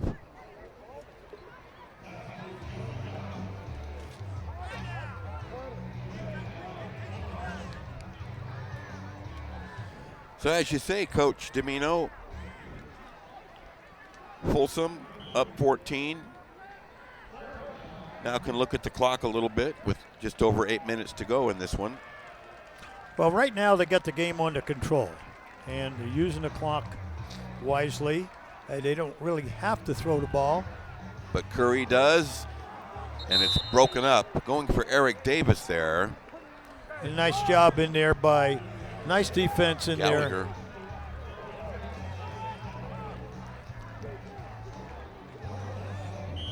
So that brings up 4th and 9. Of course, they don't want to punt. I don't think that is in their terminology.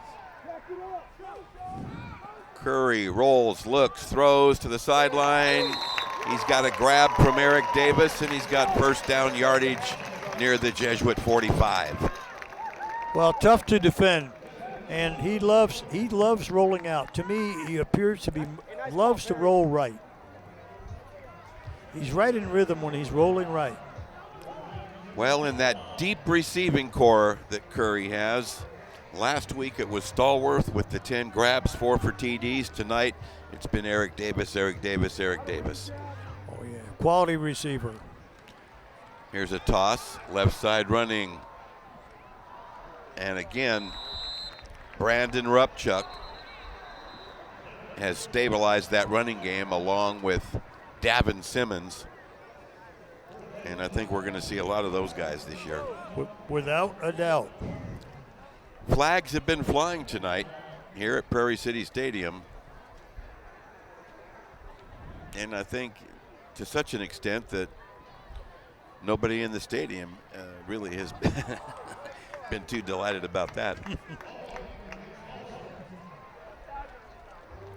So Brian Jacobs restoring order with his crew from the NCOA has another call. Illegal block in the back on the offense, 10-yard penalty, replay first down. Okay, minus 10, 2nd and 20. Block in the back.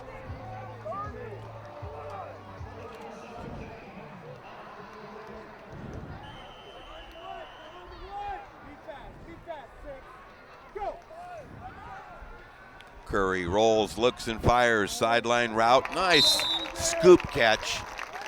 Excellent effort right there. And again, what's his name? I remember now. Eric Davis.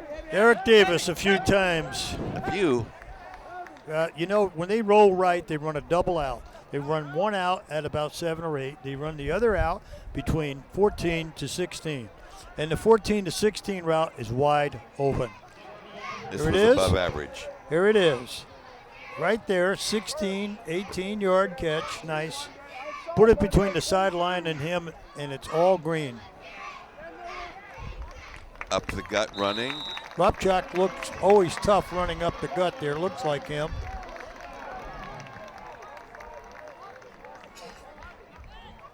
He's been solid all night running up the gut. Clock rolling.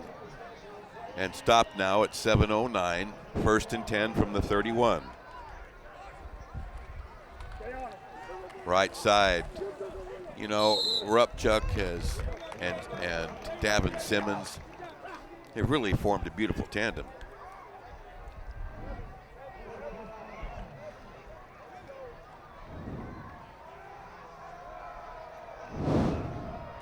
Chris Richardson along that Folsom sideline.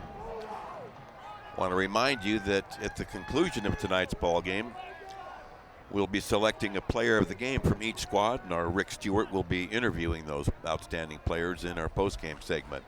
Meantime, Curry hands off. Rupchuk again, big hole, zigzag move, and he's inside the 20.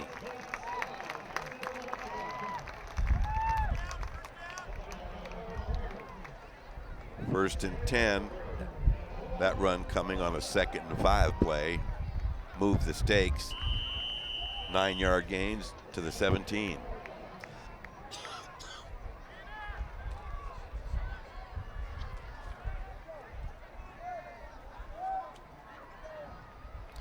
Rupchuk now 8 carries for 88 yards. Simmons 16 for 142. Curry fires. He's got a hook up out to the right side. Eric Davis. Not much of a, maybe even a slight loss there, but you know he's quite a receiver.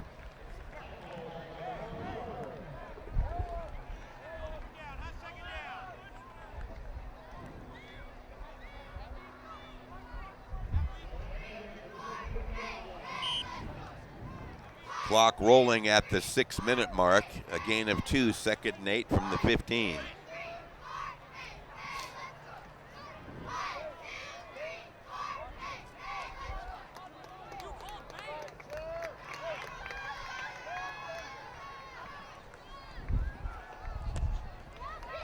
Out to the right side.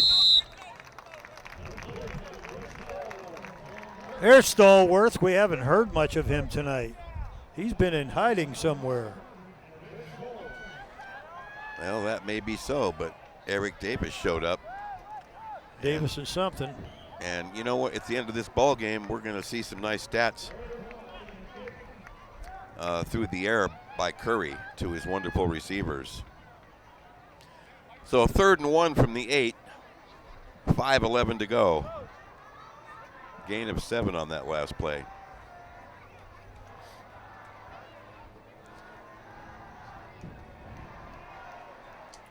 Well, they're milking the clock out now. He maxed the clock out and then called the timeout. So that's a smart move here. They're not in any hurry. Timeout taken. We'll step back. Don't wander off. 4:55 to go.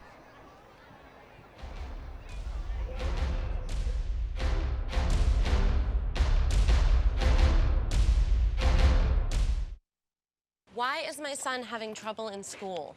Finding lowest airfare to Istanbul. No, I'm tired of fighting with my son over his homework. Home walk restaurant. Need a review? No. He's smart, but his mind wanders. 7 wonders of the world. Why don't you understand me? I do. I was trying to show how Connor feels every day. Redirecting to understood.org. Join parents and experts at understood.org, a free online resource about learning and attention issues to help your child thrive.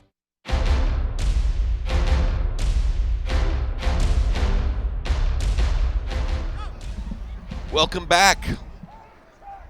We're coming down the home stretch here at Prairie City Stadium on the campus of Folsom High. This is Access Sacramento's hometown sports game of the week, and host Folsom falling behind early in this one, then fighting off a serious bid by Jesuit High in full command right now. Tough up the middle running.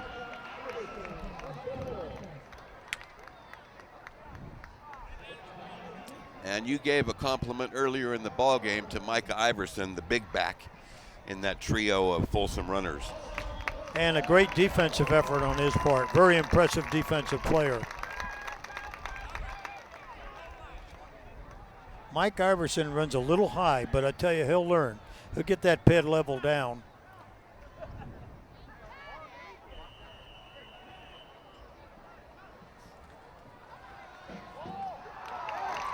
Touchdown, Bulldogs. You gotta pay dirt, Folsom. It comes at the 4:36 mark here late in the fourth to stretch that Folsom lead now to 41-21.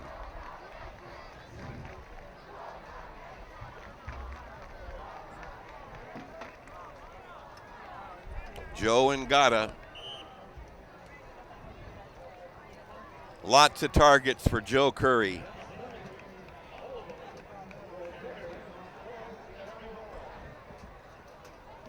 Joe Ngata coming off a big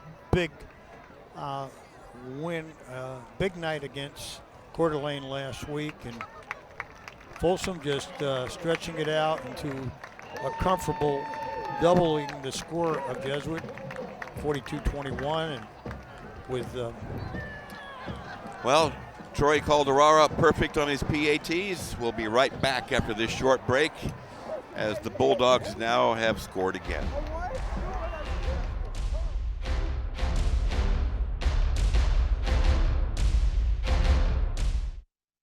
Why is my son having trouble in school?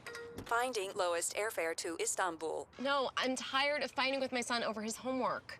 Home walk restaurant. Need a review? No.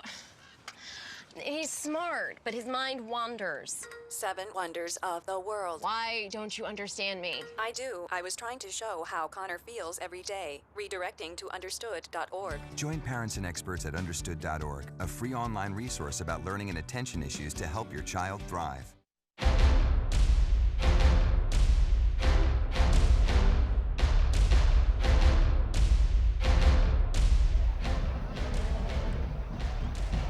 Welcome back with Jim Domino and Rick Stewart. I'm Will James. We have 4:36 left here in the fourth quarter as Folsom is set to kick off after scoring another TD, leading now 42-21 here in this top 10 battle with 10th ranked Jesuit. The number 2 Bulldogs coming alive despite many penalties tonight, slowing their attack. Rutherford weaves his way up to about the 25. And yes, you're correct, Coach Domino. The 42 points compiled by Folsom this evening have been bunched into 2 quarters, the second and the fourth. 6 TDs, 42 points. Troy Calderara, perfect 6 for 6. Impressed with his kicking, and of course, I can see why Folsom doesn't list a punter, and if it is, it's, I guess, Curry, but it doesn't have very often. He had a 43-yarder tonight. From the 26, Burks pushing hard to get himself over the 100-yard barrier. He's been tough tonight. An underclassman, listed as a 6'2", 225-pound junior, and I'll tell you, I wouldn't want to try to stop him. Well, no, I was down on the field next to him, and he's all of that, believe me. He's an outside linebacker, and possible in the future. I know he's a long way to go, a possible college prospect. I would think so. We'll be right back to the Hometown Sports Game of the Week.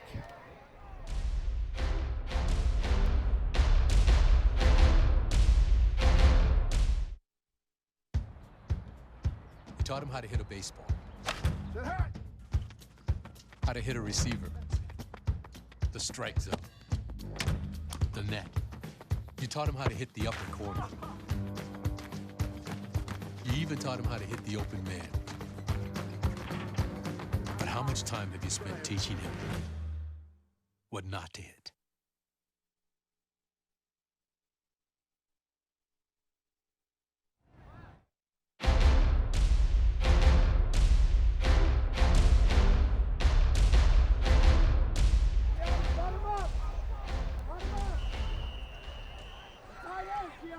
.407, clock rolling, late fourth.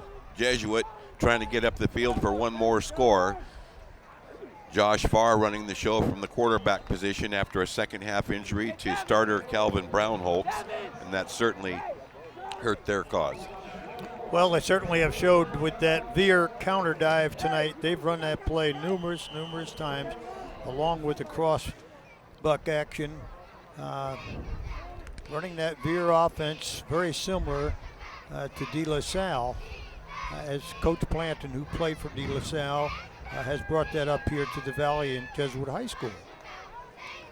Burks trying to get outside and does to some measure, but great cover-up tackling by that secondary and linebacking core, holding that to about a 2 or 3 yard push. One of the things that impresses me tonight with this Folsom defense is their team pursuit on D. They get a lot of people at the football. They're not that big. They're real quick on D, and they get there. Gain of 3, 2nd and 7. Burks, a tough customer to stop, but that pursuit he spoke of, very impressive. 3-minute mark now. Burks has got to be getting close to 100 yards in the game. Well, I would think so, very close. And I'm sure he'll see a few more carries before the night's over. 18 for 102, thank you, Gary. And they get across the 45 to about the 46. Rutherford. That's a nice tandem. Well, it is. And Rutherford's only going to get stronger. He's got 2 more years of eligibility. And certainly those two are going to gain their yards this year. Nice line up front with Bellinger and company leading the way. Bellinger and a stipular forward. Marchant Johnson, Essinelli. 3rd and 4 now from the Marauder 46. Farr trying to work upfield. Yeah, he almost lost the football there. There's a late flag. I won't even speculate on this one as we see referee Brian Jacobs conferring. Flag comes at the 1:59 mark.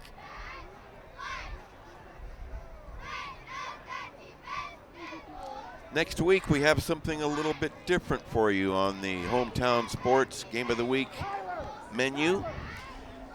And it's one of the events. Dead ball, unsportsmanlike conduct on the defense, 15-yard penalty, results in a first down. Ah, yes. Wait for us, guys, wait for... Competition. Let's post that graphic if we can, because we're looking forward to next week's special presentation. We're going indoors next week to do some high-class girls volleyball as St. Francis will travel over to the El Camino Eastern vicinity to a location you're familiar with to take on the El Camino Eagles.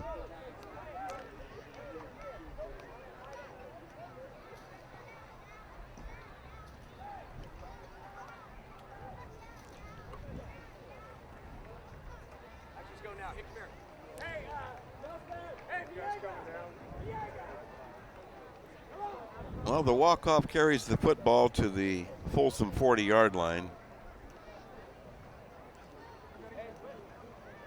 Hey, we're jacked up. We're jacked up. Yes, the 6 penalties, 6 of the total penalties resulting in first downs. Farr cranks it up for the far sideline. Incomplete. Double coverage.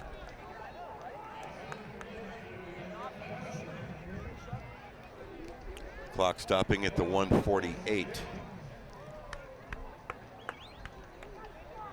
Couldn't see well if that was Jamie Thomas. Not a pretty nice throw there by Josh Farr.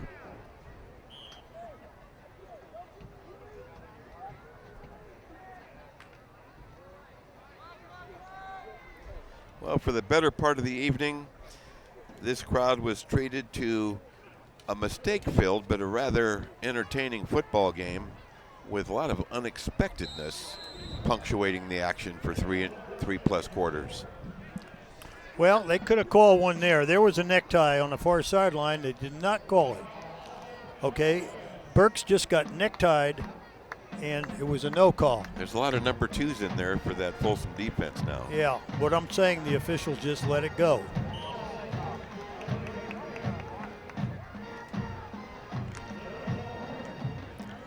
So it comes down to 3rd and 4 from the 33. The clock stopping again at the 1:38 mark. Jesuit continuing to move up the field.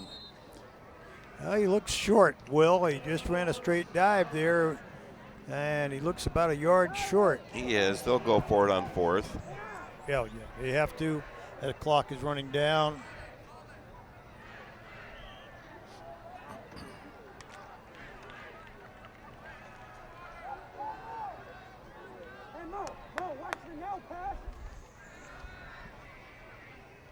Well, certainly a disappointing second half for the Marauders, but lots of upside for Marlon Blanton and staff to focus on as well. Well, Lorenzo Burks getting a lot of action here and carrying a load and picking up experience. We saw him last year. We were impressed with him. But he had to play behind Milton a little bit. Devin, stay off. Stay off. Stay off, Devin. 45 seconds. Burks again working right, cuts it, gets inside the 20 before he's shoved back. Well, he's carried the workload tonight, hasn't he, Will? He has indeed. Now he's a tough power back, can absorb a lot of punishment and deal out a lot of punishment. He is. He's a big, strong man and does a good job at outside linebacker as well. No, we have a lot of admiration for two-way starters. Can't say enough about it. Burks now a workhorse with 21 carries for 114, 5.4 the average. His long was 34. He definitely showed up in a big game. Well, we did, and both he and when you look at he and Rupchek from Folsom, you're talking about two-way guys. That's rare today, and you know they're the real guys. They're football players. They get very few breaks. Oh, total admiration. So after a brief timeout, Folsom retakes the field. Maybe a word to the wise by the Folsom coaching staff. Let's get through this last 31 seconds without anything crazy. 42-21 Bulldogs, the number 2 Folsom squad rolling. The run play by far gets near the 10. Far on a bootleg keeper. Got to admire their determination here to try to get up the field for one more score. Substitute quarterback on the road. No, I give Jesuit all the credit in the world, and I think that from what I've seen here in their win over Granite Bay and tonight, never giving up against a good Folsom squad, I think that Coach Planton and his staff are ready for a pretty good season now. It's a tough Delta League they're in, but I think that certainly I think they're in the mix for their title in that league. I do. This was a good early season test for a ball club that had a lot of questions that needed to be answered. And more work to be done on the drawing board, but I'm one for looking at the upside. Under center, Josh Farr, the wide receiver, playing quarterback tonight due to the Brown-Holtz injury. Fires right. Rutherford to the goal line. Touchdown, Marauders! From 12 yards out.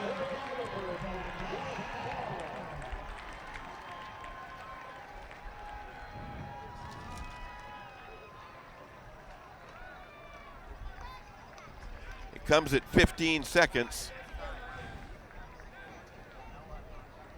Late fourth, and that one more score was important. Leave on an upside note, regardless of the circumstances and who's on the field at the time. Well, Cervantes has to come in and kick because Brown-Holtz is injured. 42-27, trying to tack on another one. He hits it a mile, and it's a bullseye. Wow, 42-28. Oh, kick. my goodness. No, that was all the way out of the Put stadium. the ball out of the stadium. So credit the Marauders, never say die, driving the field late for a TD here to close within 42-28 in what has been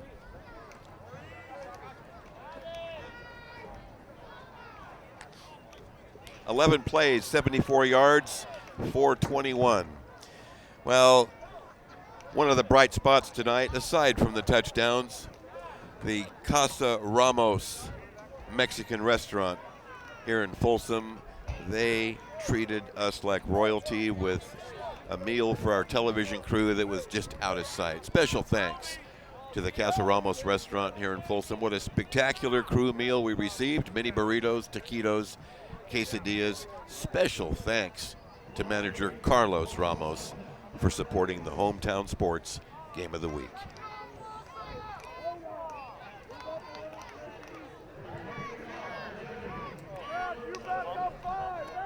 (42-28). Number 2 Folsom holding off 10th ranked Jesuit. The Marauders try for an onside kick to get one more extra shot, couple plays. So I guess you're gonna do your next week's Domino's dozen and take a look at all the results and put them where they belong. Well, I certainly will. It wasn't an easy choice in Del Oro and Folsom. They're right there, and of course Elk Grove 3. They're all bunched up early, and you know, on any given night, all three of those teams right now, and a bunch of others that are 3, 4, 5. Oak Ridge has got a great ball club this year.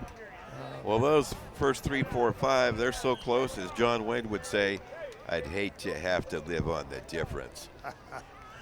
Yeah, you just never know. We don't know what's happening in the other portions of town yet tonight. We do know that Monterey Trail is kind of handling Del Campo at halftime. Well, Curry takes the snap and takes a knee with 15 seconds left, and as James Cagney would say, the examination's over. The final countdown here on a wild ball game tonight on a Friday night under the lights to kick off a Labor Day holiday weekend. Number 2 stops number 10 by a final count of 42-28. We want you to stick around because we have all kinds of goodies coming up in the post-game segment, including our Rick Stewart, who will be visiting with the players of the game and perhaps the winning coach. That would be Chris Richardson. Stick around, more to come on the Hometown Sports Game of the Week.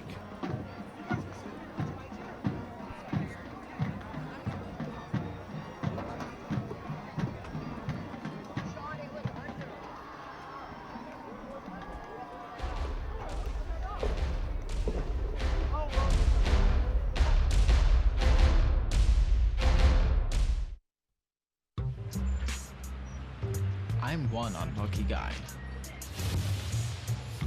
The chance of being involved in a robbery is 1 in 757. The chances of being struck by lightning. 1 in 750,000. Please fasten your seatbelts for unexpected turbulence. The chances of being a victim in an airline crash? 1 in 29 million. Hey, could I get some peanuts? The chances of being involved in a car crash are far greater than lightning strikes and plane crashes. And if you are texting while driving, your risk of crash increases 23 times. Now, I may be an unlucky guy, but I don't have to be part of that statistic, and neither do you. Drive responsibly.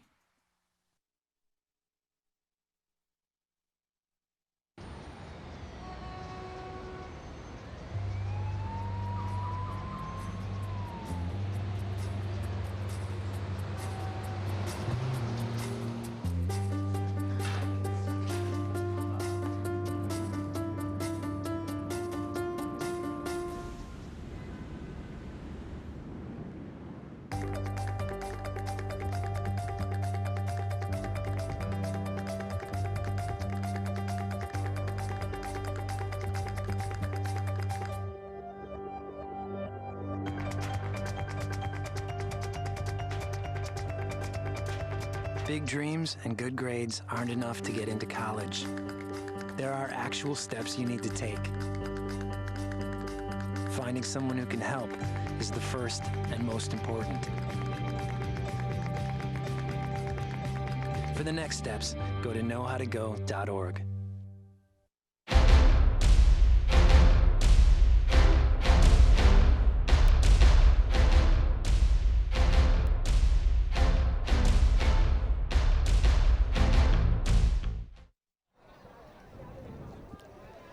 Well, the verdict is in, and the decision is final this evening in Folsom, where at Prairie City Stadium on a beautiful Friday evening to kick off a Labor Day holiday weekend, the number 2 ranked Folsom Bulldogs, after sputtering early in a mistake-filled evening, stop 10th ranked Jesuit by a final score of 42-28.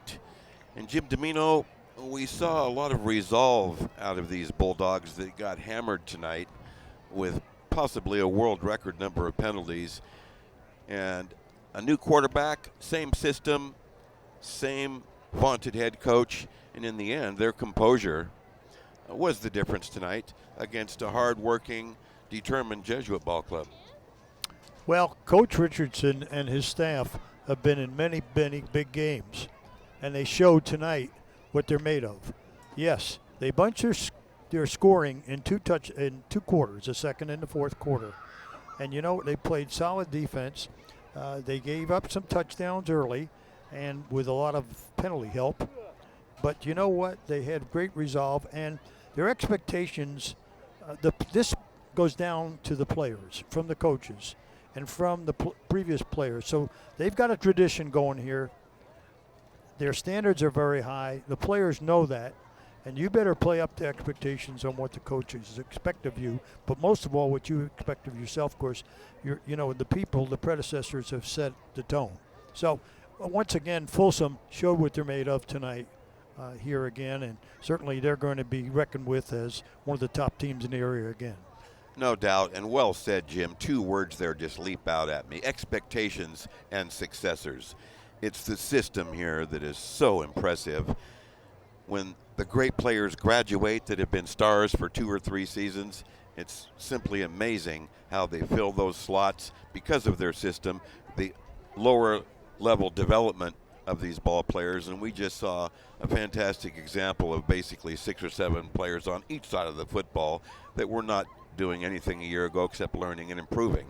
Exactly, and there were many examples, 2 of which we pointed out numerous times tonight. Simmons and Rupchak played very little last year behind Neal and Green, 2 good ones. Yet look at the performance they put on. And let's not count out that blocking up front. Tremendous blocking.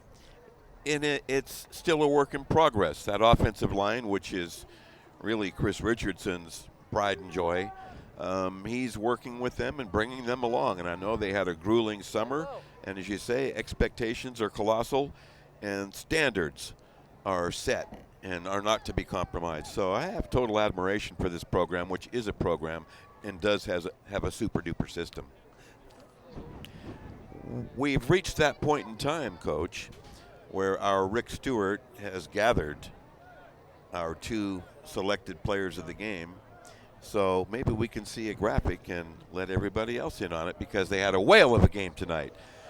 For the Jesuit Marauders, hard-working, hard-running junior big back Lorenzo Burks, over 100 yards tonight, representing Big Red beautifully.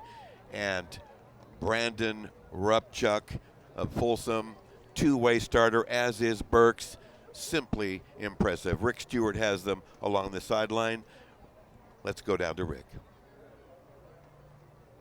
Tonight you probably can. All right, we're here with their players of the game. Number 15, Lorenzo Burks from Jesuit. Lorenzo, you came in here expecting a good battle. You got it, didn't you? Yes, we did. We came in here expecting that this team was going to be rough. We knew that they had the outside players that they perfect their offense. So we knew that we had to come out here, play strong defense. But today they did better than we did today. So now Brownholtz got hurt, obviously in the first half. Sometime he didn't play at all in the second half. Did that disrupt the offensive flow at all? Not at all. We for practice, number 10 and Brownholtz, they both go off during practice. So when his number was called, he was ready. Okay, there were a lot of penalties in the game. Is that indicative of early season, or was it just like questionable calls? Well, I think it's because more early season, got the jitters, but we just gotta play. Well, you got a good team this year. You had a tough year last year, but you did step up last week. You played a good, solid game tonight. As a junior, you got your future ahead of you, young man. I just try to take it game by game. It's really not me, it's the line. With our offense, without my line, I wouldn't do anything, so it's really up to them. All right, Lorenzo. Best of luck the rest of the year. Good job. All right, we're going to turn over here. Brandon, one heck of a game tonight, okay? What's more important, the rushing touchdown or the catching a touchdown from another running back? Probably the rushing touchdown, sir. Okay, all right. First and foremost, sir, that's okay. It's polite. I appreciate it. The game tonight. Early on, it was a little bit of a battle. I mean, there was a lot of back and forth. There were a lot of possessions in the first half. What was going on? Well, the defense, we kind of just were being stopped and stuff. The offense, Jesuit, they were working us and then, but when we stepped apart, then we came back in. We were doing good. Okay, you came out in the second half. You forced them over on downs several times. What was the difference with the defense, your defense, in the second half? Our execution. The way we play our second half is just great. The way we do it, even from last year, was amazing. Okay, now last week you had a ton of yards passing. Curry had a great night, first start. Tonight, the rushing attack, and I haven't seen the numbers in that, but the running attack looked like it was ready to go. Yes, sir. No, the running back game was just viral today. I think every week, I think we'll just be stepping up our game. the running backs. But it was a good game today. Good job. I noticed you had some ice on your knee. How's that doing? It's good. It's good. I just tweaked it a little bit. We'll be fine. All right, Brandon, good job tonight. Several touchdowns, receiving 1, 2, that was cool, and a couple rushing too. Best of luck the rest of the year. Thank you. All right, young man, take care. All right, Coach, 2-0. Yep. Was there a thought? I mean, is there pressure? I mean, 50 games in a row within the section? No, we don't talk about that, right? You know, we're just trying to get better day by day and taking the next opponent, you know, one game at a time. You know, we talk about, you know, we've had great teams in the past, and our kids are very aware of it. But the reality is, nothing that previous teams have done. This is this year's 2016 team, and again, it's game by game. You know, we scheduled tough teams in the preseason. Coeur d'Alene, who's going to compete for an Idaho State championship. Jesuit, very good football team. You know, so you want early season games like this that are going to challenge you. So when you get into league games, the SFL, you know, with the Del Oros and the Granite Bays and the Oak Ridges, you want tough battles and be battle tested. And you know, that's a great football team. We're a great football team. That was a heck of a game. You know, again, both teams, I'd probably tell you, you know, that the flags were flying maybe a little too much, and you know, but you got to adjust to that. And I think our kids settled down. I think we were a little rattled maybe in the first quarter with a little, you know, wondering what the refs were doing, throwing too many flags. But that's part of football.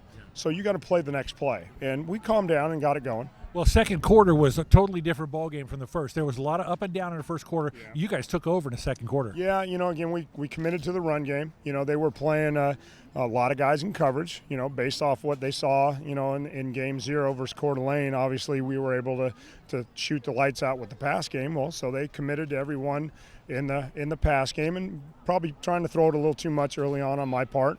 But once we settled down, committed to the run game, I think our rush numbers were pretty good. I think we pounded the rock really well second and third quarter.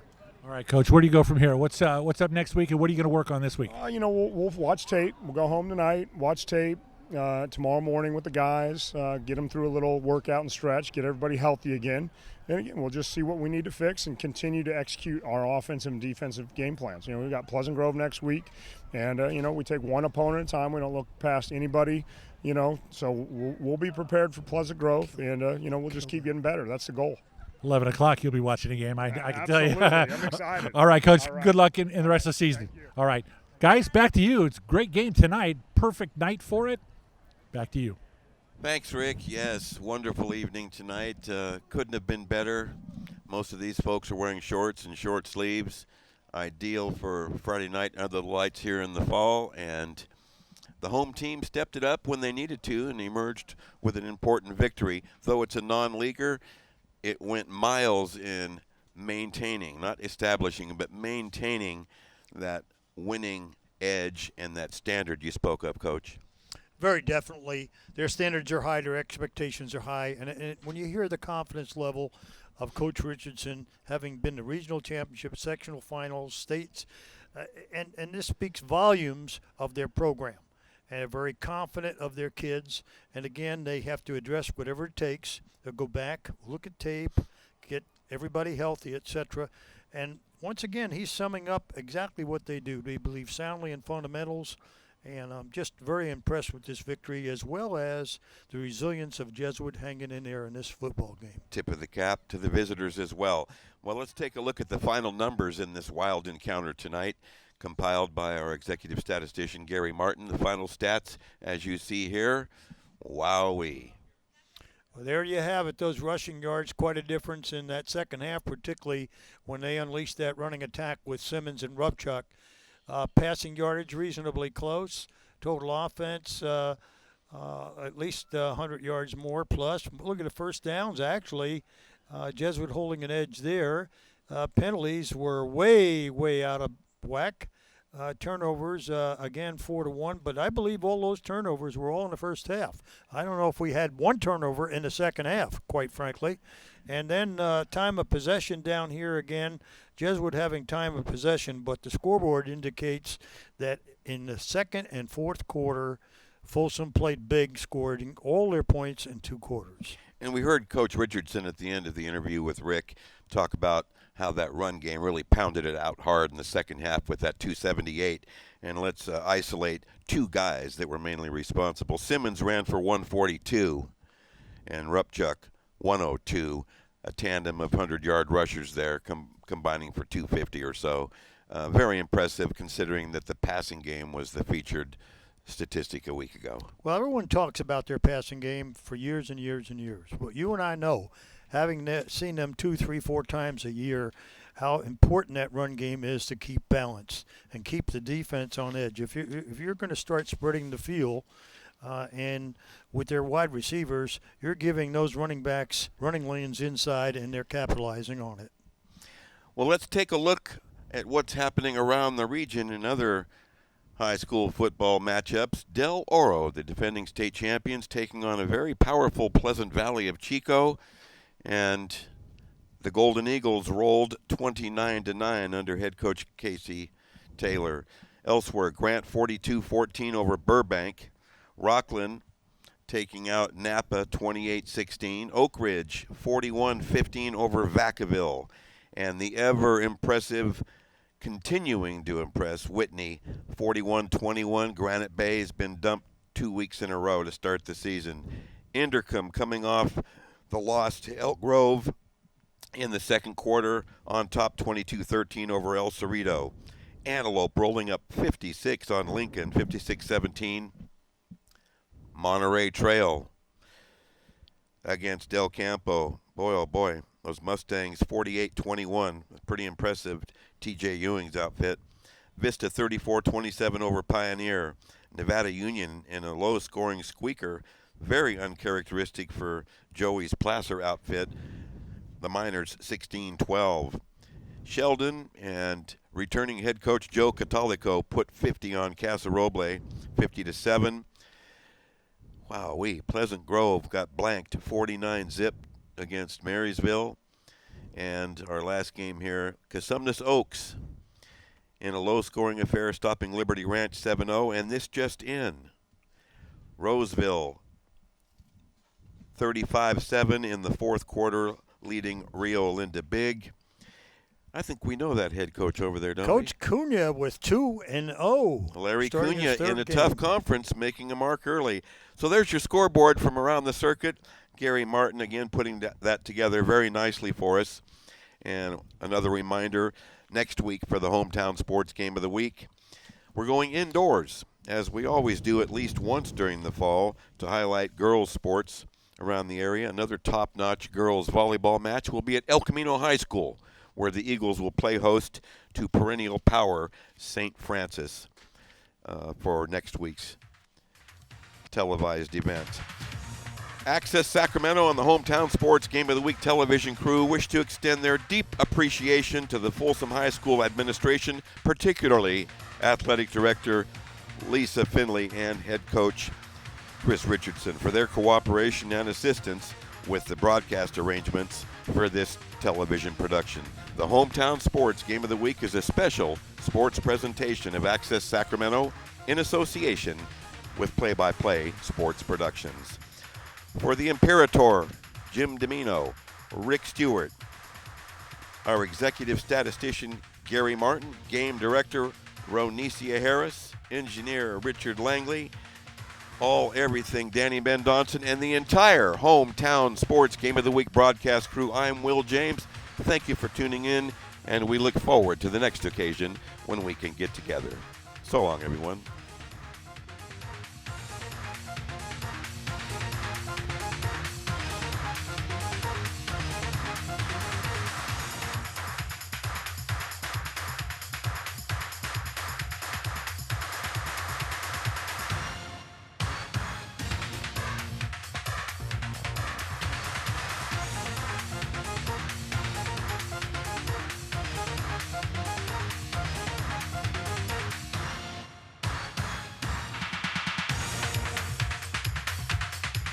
From Access Sacramento's Hometown Sports Game of the Week is available for purchase on DVD.